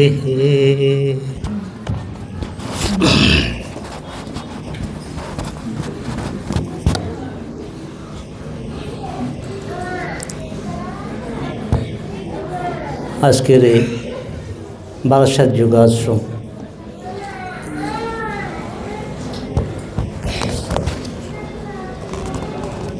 এখানে এই মন্দির এর মায়ের পূজা হয়। অধিষ্ঠাত্রী দেবীকে প্রণাম করি। ওম জয়ন্তী মঙ্গলা কালী ভদ্রকালী কপালিনী দুর্গা শিবাক সমাদাত্রী সোহা সোহা নমস্তুতে। ওম নমঃ শিবায় শান্তায় কারণত্রে হেতবে নিবেদয়ামি চ আত্মানন্তং গতিং পরমেশ্বর। ওম শিবায়। আজকের এই মহতি অনুষ্ঠান বিশেষ করে স্বামী সুসিদ্ধানন্দ সরস্বতী মহারাজের 61তম জন্ম জয়ন্তী উপলক্ষে আয়োজিত এই মহতি সভা। মহতি সভার মঞ্চে উপবিষ্ট প্রথমে আমি এই আশ্রমের প্রাণপুরুষ স্বামী সুতেজানন্দ গিরিজি মহারাজের রাতুল চরণে কোটি প্রণাম নিবেদন করি, যাকে আমি সচক্ষে দর্শন করেছি। আমার গুরুদেবের বন্ধুর মতো ছিলেন। ওনাদের একান্ত আমার গুরুদেব এবং স্বামী সুতেজানন্দজি মহারাজের একান্তে আলোচনা দেখেছি। ওনারা বন্ধুসুলভ মনোবৃত্তিতে শুনেছি। আজকের স্বামী সুসিদ্ধানন্দ মহারাজজির প্রতি আমার সশ্রদ্ধ, ওনার জন্ম জয়ন্তীতে ওনাকে সশ্রদ্ধ প্রণাম নিবেদন করি। উপস্থিত বিভিন্ন মঠ মিশন থেকে আগত মহাত্মা মহারাজবৃন্দ, ওনাদেরকে ওম নমো নারায়ণায় জানাই এবং প্রণাম জানাই। উপস্থিত আমার মমতাময়ী মাতৃমণ্ডলী, সুধী মণ্ডলী, ভক্তমণ্ডলী, এই আশ্রমের শিষ্যমণ্ডলী, শিষ্য সকলের প্রতি আমার প্রীতি, শুভেচ্ছা, সাধুবাদ ও শুভ নমস্কার জ্ঞাপন করছি। সকলে ভগবত প্রেমী। আজকের এই সুন্দর মনোরম পরিবেশ পূজ্য মহারাজজিকে আমি অত্যন্ত শ্রদ্ধা জ্ঞাপন করছি। আমরা গীতা সম্পর্কে শ্রবণ করছি। তো গীতা শুধুমাত্র জীবিত মানুষের জন্য মঙ্গল করেন তাই নয়, ম্রিয়মানও গতিং লভেত, যে মরণাসন্ন, যে মৃত্যুপথ যাত্রী, সেও যদি গীতা একবার উচ্চারণ করে তাহলে তারও মুক্তি হয়ে যায়। তো জীবিত অবস্থায়ও গীতা আমাদের সঙ্গী, মৃত্যুর সময়ও গীতা আমাদের সঙ্গী। তাই গীতা সকলে পড়বেন, গীতাকে ধ্যান করবেন। এখন এই গীতা তত্ত্ব নিয়ে আলোচনা করার জন্য আমি আহ্বান জানাচ্ছি পূজ্য শ্রী বন্ধু গৌরব ব্রহ্মচারী মহারাজজিকে। জয় গুরু। আমাদের সময় অত্যন্ত সংক্ষেপ, তাই অল্প কিছুক্ষণের মধ্যে আমাদের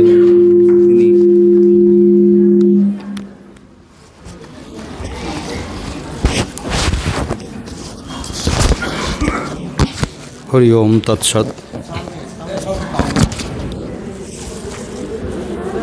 হরি বল।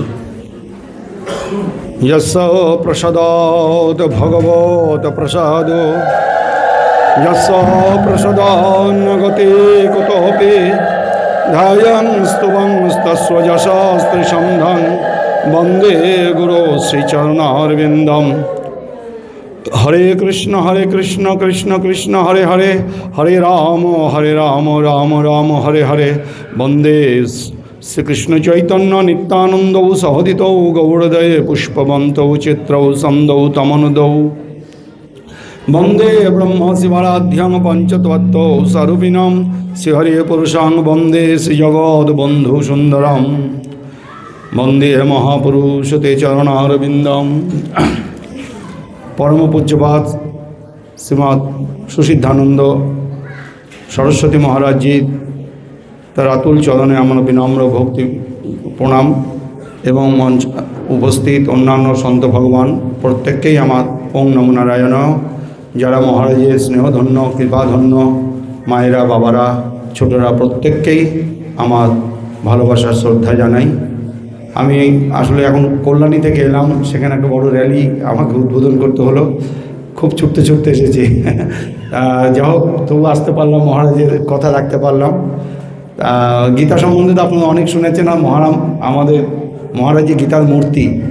আমি যখনই এখানে আসি সবাইকে বলি, দেখো মায়েরা কীভাবে ঘোমটা দিয়ে গীতা পড়ছে, এটা কোথাও দেখতে পাবে না। আমি গোমদণ্ডী আশ্রমে গেছি, সেখানেও দেখি এক মা নির্জনে পড়ছে, লোকজন নেই, সেখানে মন্দিরের এক কোণায় বসে পড়ছে। এটাই তো আমাদের সনাতন রীতি, যে গীতা আমাদের জীবনের ম্যানুয়াল বা জীবনের সংবিধান। একটা মানুষ কি করে জীবনটা পরিচালিত করবে, 100 বছরের দায়িত্ব, এই 100 বছরটা কী করে ব্যয় করব আমরা, সেইটা খুব সুন্দরভাবে বলে দিয়েছে। যুক্ত আহার বিহারস্য, যুক্ত কর্মসু চেষ্টসু, যুক্ত চেষ্টসু কর্মসু, যুক্ত স্বপ্নাববোধস্য যোগ ভবতি দুঃখহা। আমাদের জীবন দুঃখময় কেন? আমরা গীতা মেনে চলি না। গীতা মেনে চললে দুঃখহা, অর্থাৎ দুঃখ বিনাশ করে গীতা মাতা। মায়ের কাছে থাকলে কি কোনো দুঃখ থাকে সন্তানের? মা সমস্ত দুঃখ এমনভাবে আমাদের শরীরে হাত বুলিয়ে, মাথায় হাত বুলিয়ে আদর করে ভুলিয়ে দেয় যে মা যখন থাকে বাড়িতে কোনো দুঃখই থাকে না। তাই গীতা হচ্ছে আমাদের মা। গান্ধীজি বলেছিলেন, আমার গর্ভধারিণী মা যখন দেহ রাখলেন, আমি ভেঙে পড়েছিলাম, তখন গীতা মা আমাকে সান্ত্বনা দিয়েছে। আমাদের প্রত্যেকেরই জীবনে দেখবেন যখনই কোনো সমস্যা হবে, এপিজে আব্দুল কালাম যে আমাদের রাষ্ট্রপতি ছিলেন, তিনিও গীতা পড়তেন।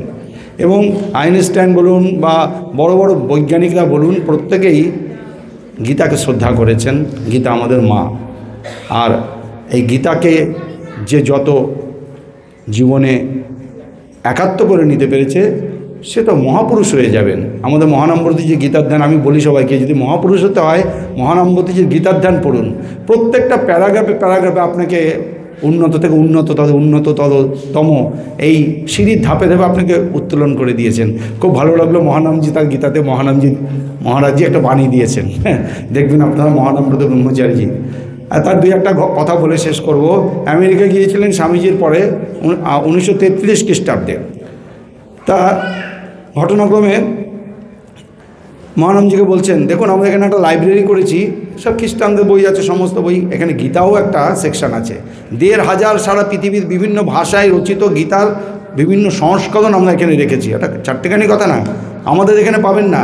1500 গীতার সংস্করণ, আমারও গীতা সংস্করণ আছে, সেখানে কত হবে, বড় 200-300 গীতা আছে। আর ওখানে 1500 গীতা, সারা পৃথিবীর গীতা। এবং বললেন, মহানামজি আমরা গীতাকে শ্রদ্ধা করি, সপ্তাহে একদিন গীতা নিয়ে একটু আলোচনা করি। আর বিশ্বে ধর্মগ্রন্থ প্রচারের অর্থাৎ সংখ্যায় বাইবেল প্রথম স্থানে, আর আপনাদের গীতা দ্বিতীয় স্থানে। মহানন্দজি কিছু বললেন না, চুপ করে সভা আরম্ভ করলেন। সভার শেষে বললেন, আমি কিছুক্ষণ আগে মিস্টার হিউম লাইব্রেরিয়ান তিনি আমাকে একটা কথা বললেন যে গীতা সম্বন্ধে, তিনি বললেন তার পরিসংখ্যানে গীতা হচ্ছে দ্বিতীয় প্রথম বাইবেল। আমি একটা নতুন তথ্য দেবো আপনাদের। পৃথিবীতে যে কোনো জিনিস চলে দুটি শক্তিতে, একটা পুশ আর একটা পুল। বুঝতে পারছেন, পুশ মানে ধাক্কায় চলে, পুল মানে টানে চলে। একটা রোলার হয় টানলেও চলবে, ধাক্কা দিলেও চলবে। তাই গীতা চলছে বিশ্ব মানবের প্রাণের টানে, আর বাইবেল চলছে লক্ষ লক্ষ ডলার পাউন্ডের ধাক্কায়। এবং সারা পৃথিবীতে 84টি খ্রিস্টান দেশ আছে, প্রত্যেকেই তারা খ্রিস্ট ধর্ম প্রচারের জন্য গীতার পিছনে ব্যয় করছেন। এবং প্রচুর ডিগ্রিধারী খ্রিস্টান পাদ্রীরা সারা বিশ্বে ছড়িয়ে পড়েছে বিনা পয়সায়। বইমেলায় দেখবেন বিনা পয়সায় বাইবেল দিচ্ছে। গীতার পিছনে কোনো দেশ নেই, গীতা কোনো দল গড়েনি। মহানন্দজি একটা হেডিং আছে, গীতা কোনো দল গড়েনি। গীতার পিছনে কোনো রাষ্ট্র বা দল যে প্রমোট করবে কিচ্ছু নেই, কিচ্ছু নেই। এমন আমাদের দুর্ভাগ্য। কিন্তু মহানন্দজি বললেন একটা আনন্দের কথা, যে কোনো জিনিস চলে পুশ আর পুলে, বাইবেলের পিছনে প্রচারটা বন্ধ করে দিন। আর তা যদি না পারেন, আপনারা প্রত্যেক রোববারে গির্জায় বলে দিন হিন্দুদের গীতা বলে একটি ধর্মগ্রন্থ আছে, আপনারা পড়ে দেখবেন। তাহলেই দেখবেন পরের বছর গীতার বিক্রি বেড়ে যাবে। তারা সবাই করতালি দিয়ে মহানামজিকে প্রশংসা করলেন, ঠিক বলেছেন মহানামজি। তাই আমরা আমাদের গীতাকে আমরা ভালোভাবে আমরা এখনও নিতে পারিনি। বাংলাদেশের মানুষ কিন্তু খুব ভালো, তারা গীতা পাঠ করে। আমাদের আঙিনা থেকে 300 গীতা স্কুল পরিচালিত হচ্ছে মহারাজ, 300।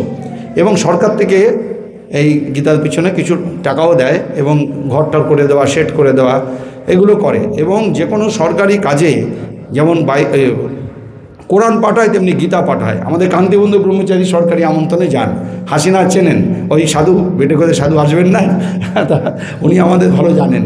তাই গীতা বাংলাদেশের মানুষ প্রত্যেকেই পড়ে, এবং বিশেষ করে শিশুরা, আমাদের স্কুল তো ভরে যায় শুক্রবার দিন, বাচ্চারা একটু প্রসাদও দেওয়া হয়।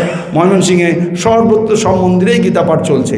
কিন্তু দুঃখের বিষয়, আমাদের ভারত যখন স্বাধীন হয় তখন যে সংবিধান করেন সেখানে লেখা আছে 30 আর 30A। 30 মানে 30 নম্বর বিধানে আছে যে সংখ্যালঘুরা নিজ নিজ ধর্মীয় প্রতিষ্ঠান চালাতে পারবে, সংখ্যালঘুরা নিজ নিজ স্কুল কলেজ করতে পারবে নিজস্ব স্বাধীনতায়, এবং তারা তাদের ধর্মশাস্ত্র পড়াতে পারবে।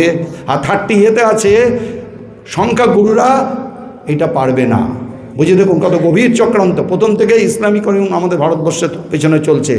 সংখ্যাগুরুরা তাদের ধর্মগ্রন্থ পড়াতে পারবে না, সংখ্যালঘুরা পারবে। এই কারণে রামকৃষ্ণ মিশন চেষ্টা করেছিল তারা সংখ্যালঘু হয়ে এই আমাদের শাস্ত্র ধর্মগ্রন্থ ইত্যাদি তাদের স্কুলে পড়াতে পারবে। কিন্তু সুপ্রিম কোর্টে বাধা আসলো, বললো যে না, তোমরা সংখ্যালঘু নয়, তোমরা সংখ্যাগুরু, তবে তোমাদের শিক্ষা ব্যবস্থায় স্বাধীনতা আমরা দেব। সেইভাবে রামকৃষ্ণ মিশন চলছে।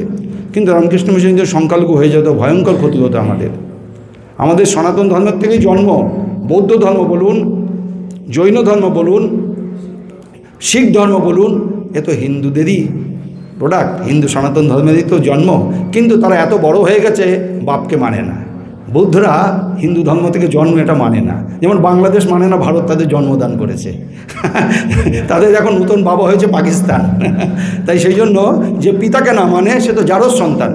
তাই আমরা সনাতন ধর্মের মধ্যেই থাকবো। কেউ যদি মনে করে সনাতন ধর্ম থেকে বড় ধর্ম আমাদের আরও বেশি সেকুলারগিরি দেখাতে যায়, তাদের রামকৃষ্ণ মিশন মতো থাপ্পড় খেতে হবে সুপ্রিম কোর্টে। অতএব আমরা প্রত্যেকেই সনাতনী। কেউ যেন ভাববেন না যে আমরা সনাতনী ধর্ম থেকে, হিন্দু ধর্ম থেকে উদার ধর্ম।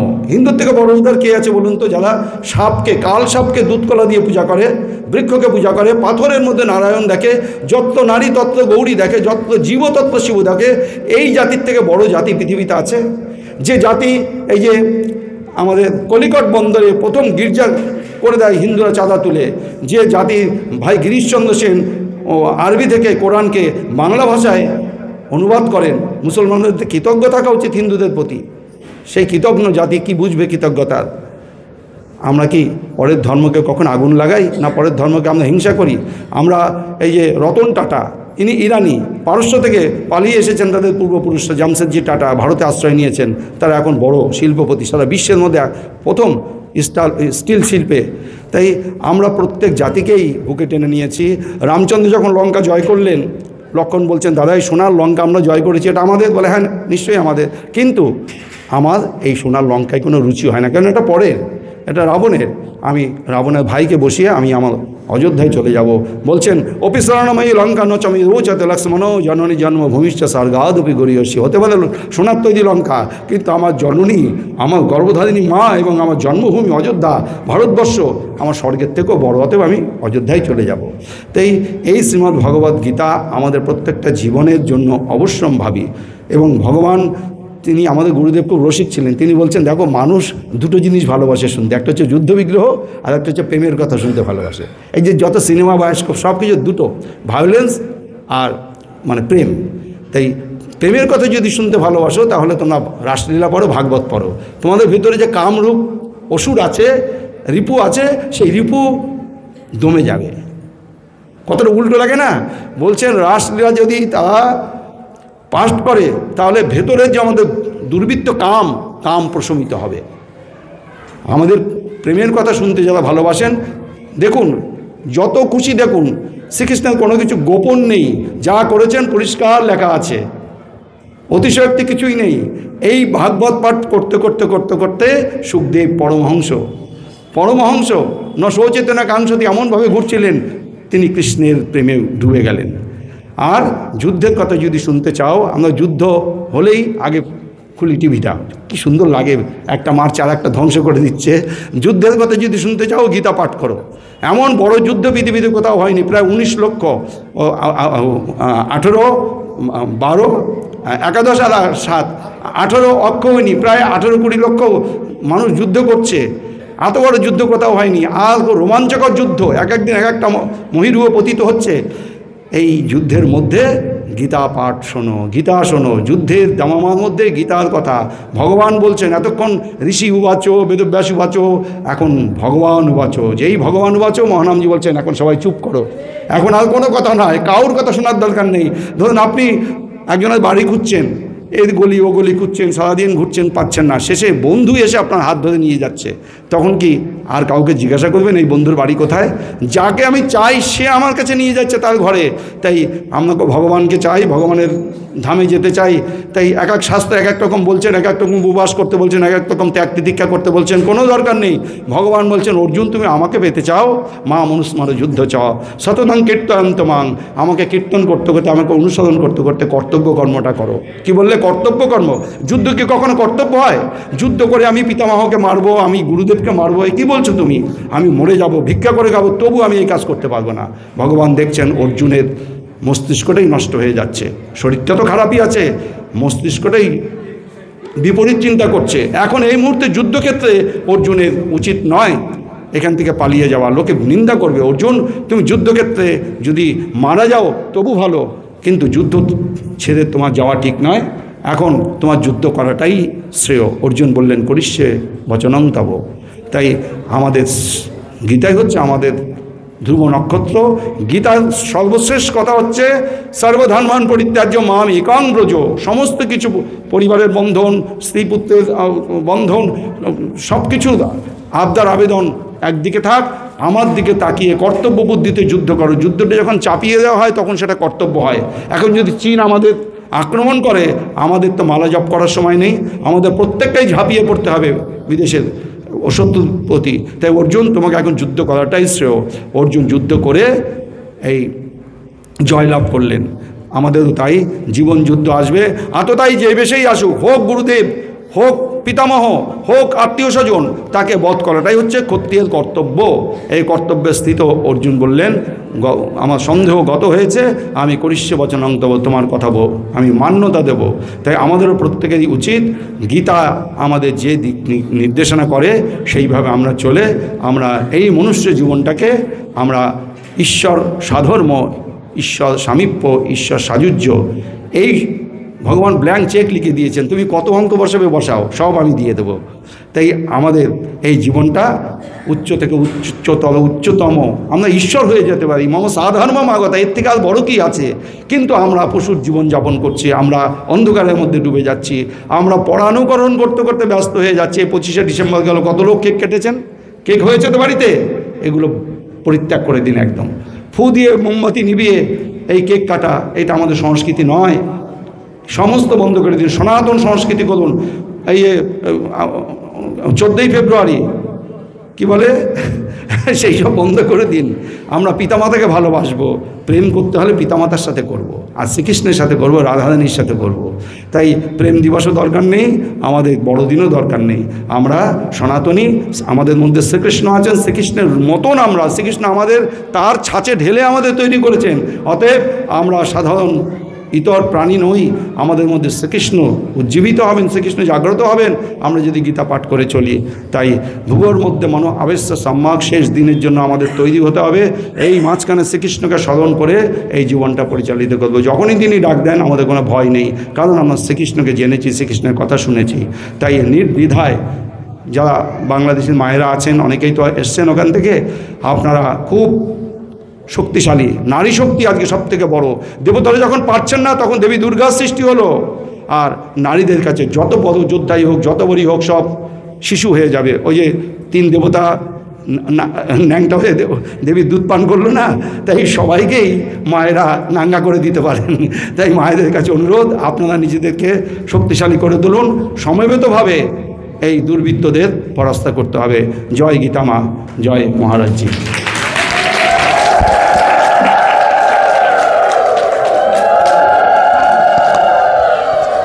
শ্রদ্ধেয় মহারাজজিকে জানাই শুভেচ্ছা।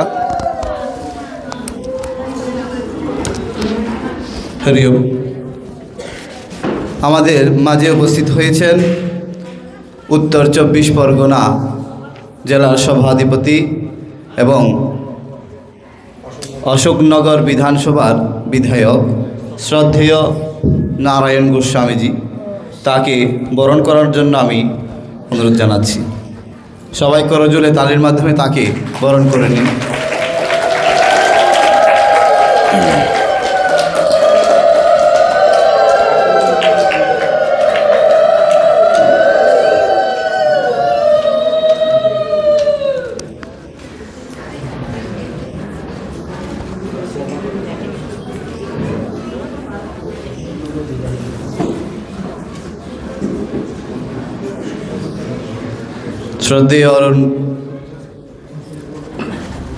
শ্রদ্ধেয় নারায়ণ গোস্বামীজিকে কিছু বলার জন্য আমি অনুরোধ জানাচ্ছি। জয় গুরু।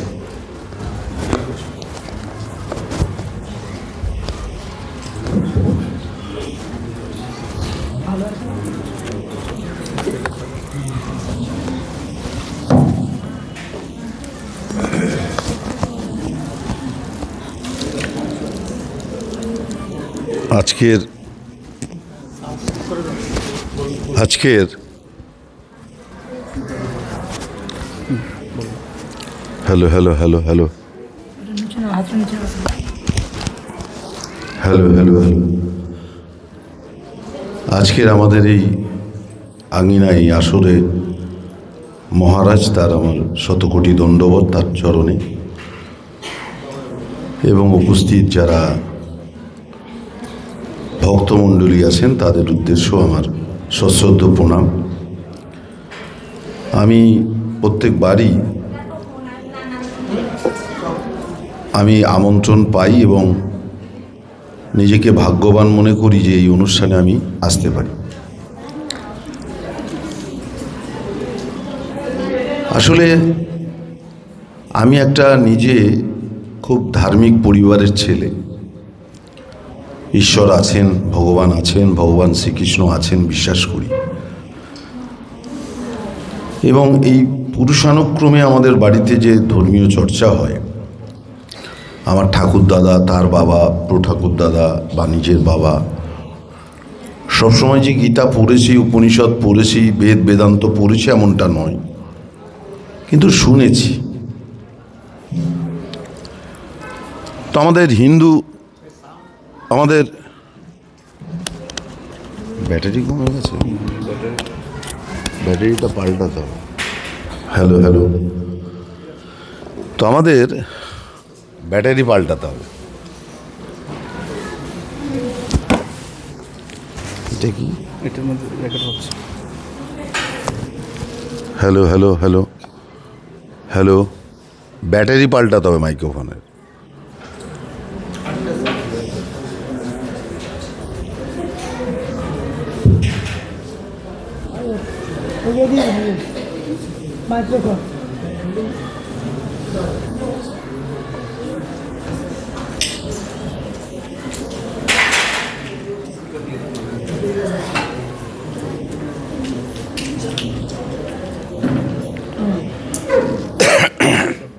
কথা বলতে সাউন্ড হচ্ছে কিনা দেখো না, সাউন্ড হচ্ছে।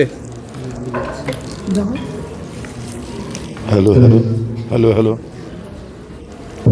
হ্যালো হ্যালো হ্যালো হ্যালো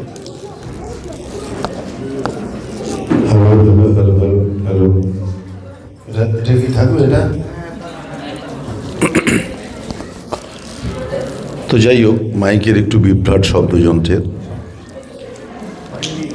তো আমাদের হিন্দু সনাতন ধর্মের মূল ধর্মগ্রন্থ হচ্ছে বেদ। বেদ হচ্ছে জ্ঞানের আধার। এই জ্ঞানের আধারে একটা অপরা আর একটা পড়া, দুটো হচ্ছে জ্ঞানের উৎস। এটাকে বলে বেদ মাতা।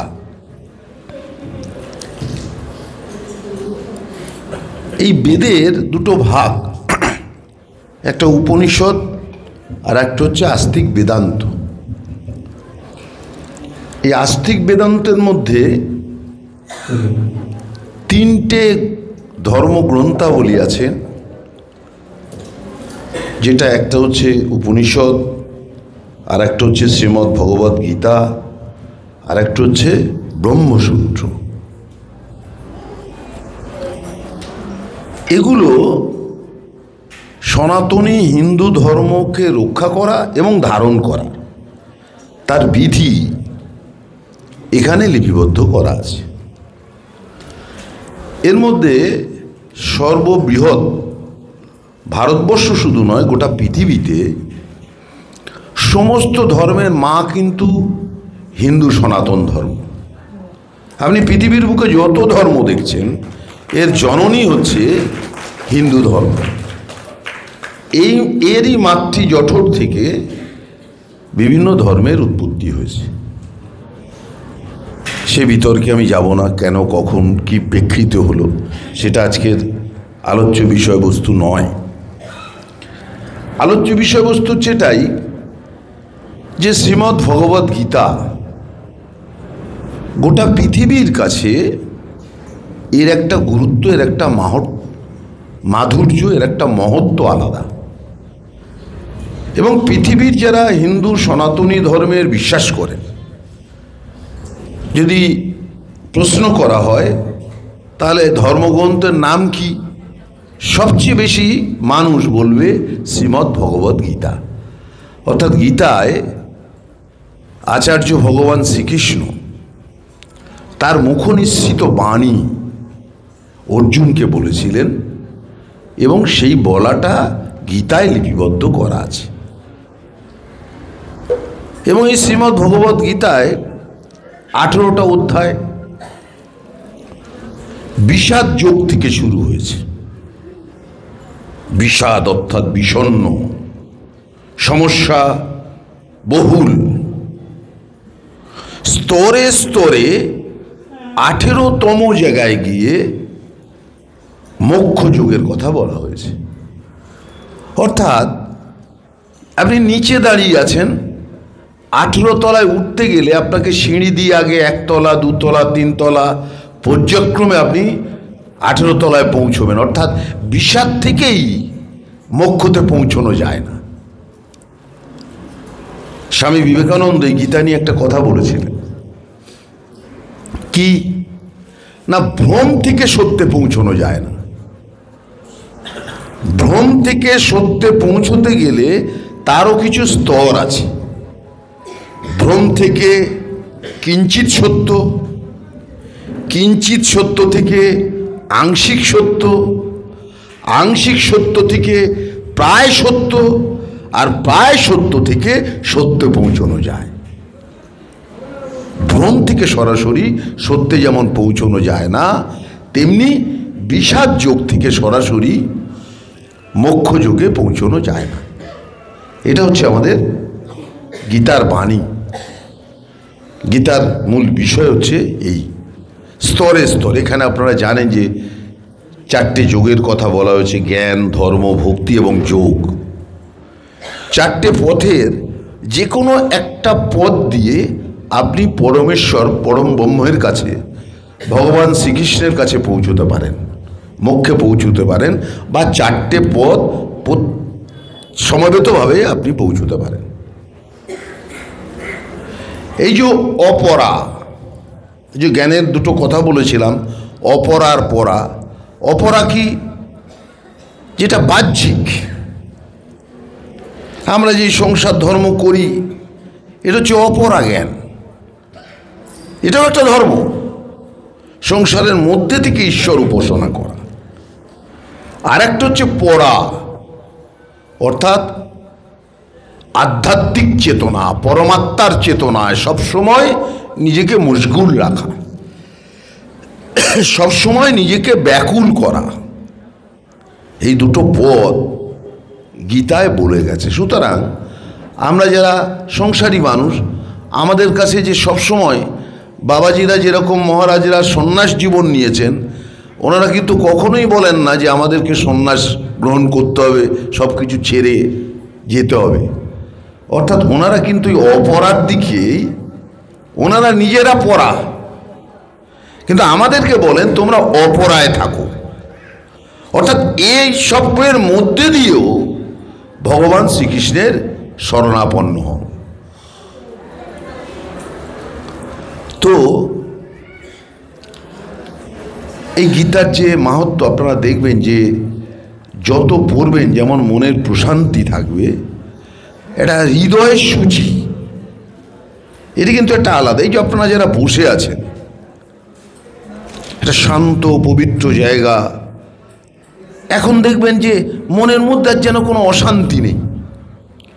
আমরা একটা শান্তির বাতাবরণ, একটা শান্তির কুঞ্জের মধ্যে আছি। এই আলোচনা আমরা করছি, এই আলোচনা আমরা শুনছি, হৃদয়ের একটা পবিত্রতা আমাদের মধ্যে রয়ে গেছে। ভগবান শ্রীকৃষ্ণ বলেছিলেন, যে যথাং বাং প্রাংনাতে তাং তথৈব ভজম্যহম মম বর্তানুবর্তয় বর্জয়। আহা, যিনি যেভাবে আমাকে ভজনা করবেন আমি সেইভাবেই তার সামনে দেখা দেব। যিনি যেভাবে ভজনা করবেন। ঈশ্বর কি? ঈশ্বর কি? ঈশ্বর হচ্ছে ভরসার স্থল, ঈশ্বর হচ্ছে আশ্রয়স্থল। এই অনন্ত কোটি ব্রহ্মাণ্ডকে তিনি আশ্রয় দিয়েছেন। শুধু জ্ঞানের বাড়ি বলিনি, তিনি আশ্বস্ত করেছেন। কি বলেছেন না, বলছেন গীতার 4th অধ্যায়ে 7ম এবং 8ম শ্লোকে গিয়ে ভগবান শ্রীকৃষ্ণ বলছেন, यदा यदा हि धर्मस्य ग्लानि भवतु भारत अभ्युत्थानाय धर्मस्य तदात्मानं सृजाम्यहम् परित्राणाय साधूनां विनाशाय च दुष्कृतं धर्म संस्थापनार्थाय सम्भवामि যুগে যুগে। যখন ধর্মের মধ্যে অধর্ম ঢুকবে, যখন প্রলয় হবে, যখন সাধুদের উপরে অত্যাচার হবে, সতের উপরে আঘাত আসবে, আমি ভগবান শ্রীকৃষ্ণ যুগে যুগে অবতার হয়ে এসে সেই সাধু পবিত্র ধার্মিক মানুষকে রক্ষা করব। এটাই হচ্ছে বটবৃক্ষ, এটাই হচ্ছে আশ্রয়। আমরা গীতাকেও পড়তাম না যদি এই আশ্বাস বাণীটা না থাকতো। অর্থাৎ পরম ব্রহ্ম আচার্য ভগবান শ্রীকৃষ্ণ এই আশ্বাস আমাদেরকে দিয়ে গেছেন এবং আমরা তার বিশ্বাসী। সেই বিশ্বাস আছে বলেই গীতা আজকের পৃথিবীতে সবচেয়ে সর্বোচ্চ, সর্বোৎকৃষ্ট মানুষ হৃদয় দিয়ে সেই গীতাকে নিয়েছেন। এখানে যারা জ্ঞানী গুণী জন মানুষ বসে আছেন, তাদের সামনে ধর্মের আলোচনা করা আমার ধৃষ্টতা, কিন্তু আমি পারিবারিক সূত্রে কিছু পেয়েছি বললাম। তো আপনারা আজকের এই আলোচনায় শুনুন, ধর্ম কথা শুনুন। আমার নিজের জীবনে একটা মনে হয়েছে, কাম, ক্রোধ, লোভ, মোহ এগুলো তো মানুষের চরিত্রের মধ্যেই থাকে। এটা কেমন, মন কেমন, আপনি যদি খুব ধারালো একটা তীক্ষ্ণ অস্ত্র ইস্পাত সেটা দিয়ে যদি কলা গাছ কাটেন ঘচ ঘচ করে কেটে যাবে, কিন্তু সেটা যদি আপনি 6 মাস একটা উঠোনের ওপরে রেখে দিলেন, ঝড় জল বৃষ্টি নেয়ে শিশির, তাহলে তার উপরে মরিচা পড়বে। পড়বে কি না মা? মরিচা পড়বে। আর ওইটা নিয়ে কলা গাছে মারলে থেঁতলে যাবে, কাটবে না। তো আমরা যারা গারস্থ, আমাদের মনের মধ্যেও মরিচা পড়ে। এই ধরনের গীতা পাঠ শিরিষ কাগজের মতো ঘষে ঘষে মরিচা তুলে আমাদের আবার পুনরায় ইস্পাতে পরিণত করে, এই গীতা পারে। সুতরাং সব কাজ বাদ দিয়ে গীতা পাঠের কথা বলেনি কেউ। আপনি নিয়ম করে গীতা পাঠ করুন, ভগবান শ্রীকৃষ্ণের আশ্রিত হন এবং তাকে ডাকুন। তিনি আমাদের সমস্ত অশান্তি দূর করে আমাদের জীবনে সমৃদ্ধি আনবেন এবং মোক্ষের পথ তিনিই দেখাবেন। আপনাদের সকলের চরণে আমার দণ্ডবোধ রেখে আমার কথা শেষ করি। জয়।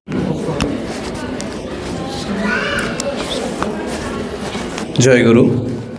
শ্রদ্ধেয় নারায়ণ গোস্বামীজি, তিনি গীতা সম্পর্কে অত্যন্ত সাধুকতা আমাদের শ্রবণ করালেন, তাকে বিশেষ বিশেষ ধন্যবাদ জানাই এবং আমাদের আশ্রমের পক্ষ থেকে তাকে অভিনন্দন জানাচ্ছি পুনরায়। আমরা অন্তিম লগ্নে এসে পড়েছি আমাদের এই অনুষ্ঠানের, তাই গুরুদেবের আশীর্বচনের মাধ্যমে আমরা এই সনাতনী সভার সমাপন করব।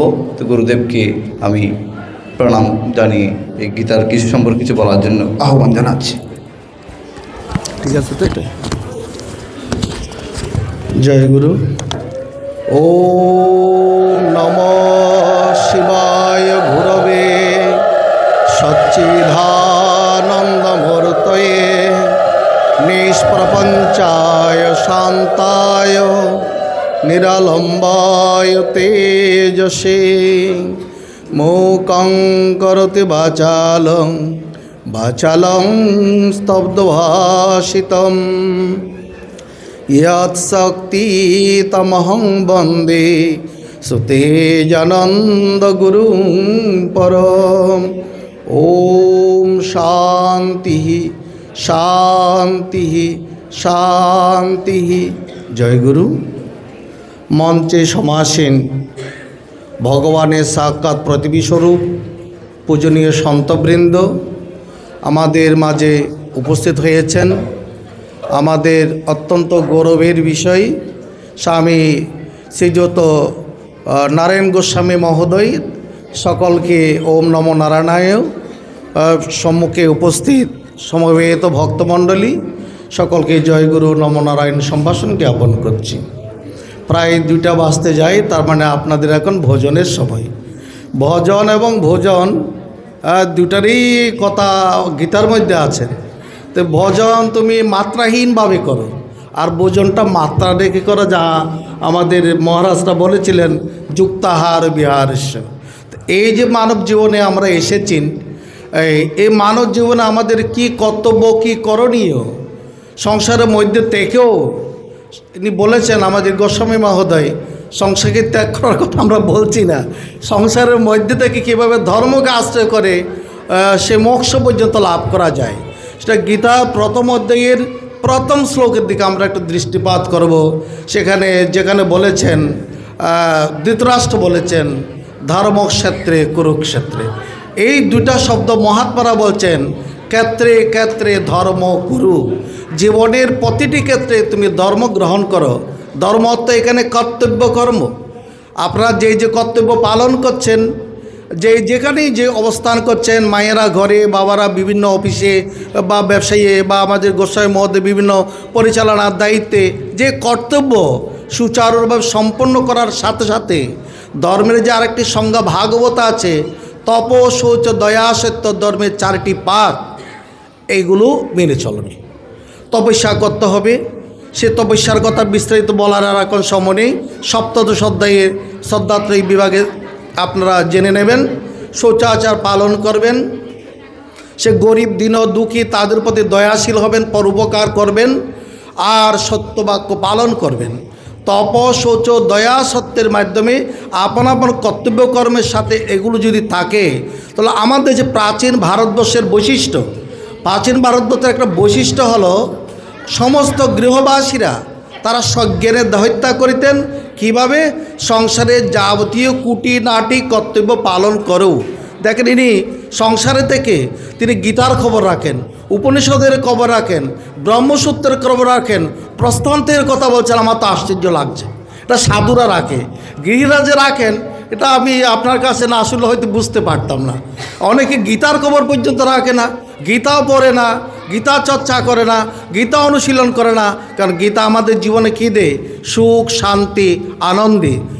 গীতায় ভগবান বলছেন ভোক্তারং যজ্ঞ তপসাং সর্বলোকমৈশ্বরং সুহৃদং সর্বভূতানাং। দেখেন আমাদের ভগবান কীরকম, সুহৃদং সর্বভূতানাং, সকল ভূতের সুহৃদ। এখানে হিন্দু, মুসলমান, বৌদ্ধ, খ্রিস্টান, পশু পাখি, কীট পতঙ্গ, মানব ভেদাভেদ করেনি। বলতে পারতেন সুহৃদং হিন্দুনাং, বলতে পারতেন সুহৃদং সাধুনাং, এসব তো বলতে পারতেন, বলে নাই। একটু আগে কে যেন বলছিলেন আমাদের মহাত্মাদের মধ্যে, আমাদের বন্ধুগরব্দী সম্ভবত, যে আমাদের ধর্ম বিরাট, এমন উদার ধর্ম পৃথিবীতে আর কোথাও নেই। যিনি গোসাই মহোদয় বলেছিলেন আমাদের সনাতন ধর্ম হলো সকল ধর্মের জননী, যার থেকে সকল ধর্মের উৎপত্তি হয়েছে। অথচ দুর্ভাগ্য আমরা এই ধর্মের গৌরব বুঝি না, ধর্মের মহত্ব বুঝি না, গীতা চর্চা করি না। ইনি যে অপরাবিদ্যার কথা বলেছেন, অপরাবিদ্যা নিয়ে আছি ঠিক আছে, যদি আমরা সঙ্গে পরাবিদ্যা রাখি, শ্রীমদ্ ভগবদ্গীতার জ্ঞান যদি অন্তত রাখি, আমাদের জীবনে সুখ, শান্তি, আনন্দ আসবে। শ্রদ্ধাবাং লভতে জ্ঞানং তৎপর সঞ্চিতেন্দ্রিয় জ্ঞানম লব্ধ পরাং শান্তিম অচিরেন অধিগচ্ছতি। আপনারা সবাই শান্তি চাই, আমরা সুখং মে ভূয়াত দুঃখং মে মা ভূয়াত। আমরা সুখ চাই, দুঃখ কেউ চাই না। আমরা শান্তি চাই, অশান্তি কেউ চাই না। আমরা নিরানন্দ চাই না, আনন্দ চাই।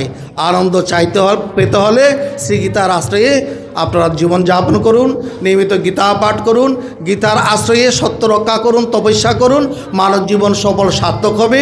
এটা শ্রীগুরুর চরণে সকলেরই জীবনে সুখ শান্তি বইয়ে আসুক, এটা প্রার্থনা করি। আমার কুর্ত বক্তব্য গুরুদেবের চরণে পুষ্পাঞ্জলি নিবেদন করছি। ওম পূর্ণমদঃ পূর্ণমিদং পূর্ণাৎ পূর্ণমুদচ্যতে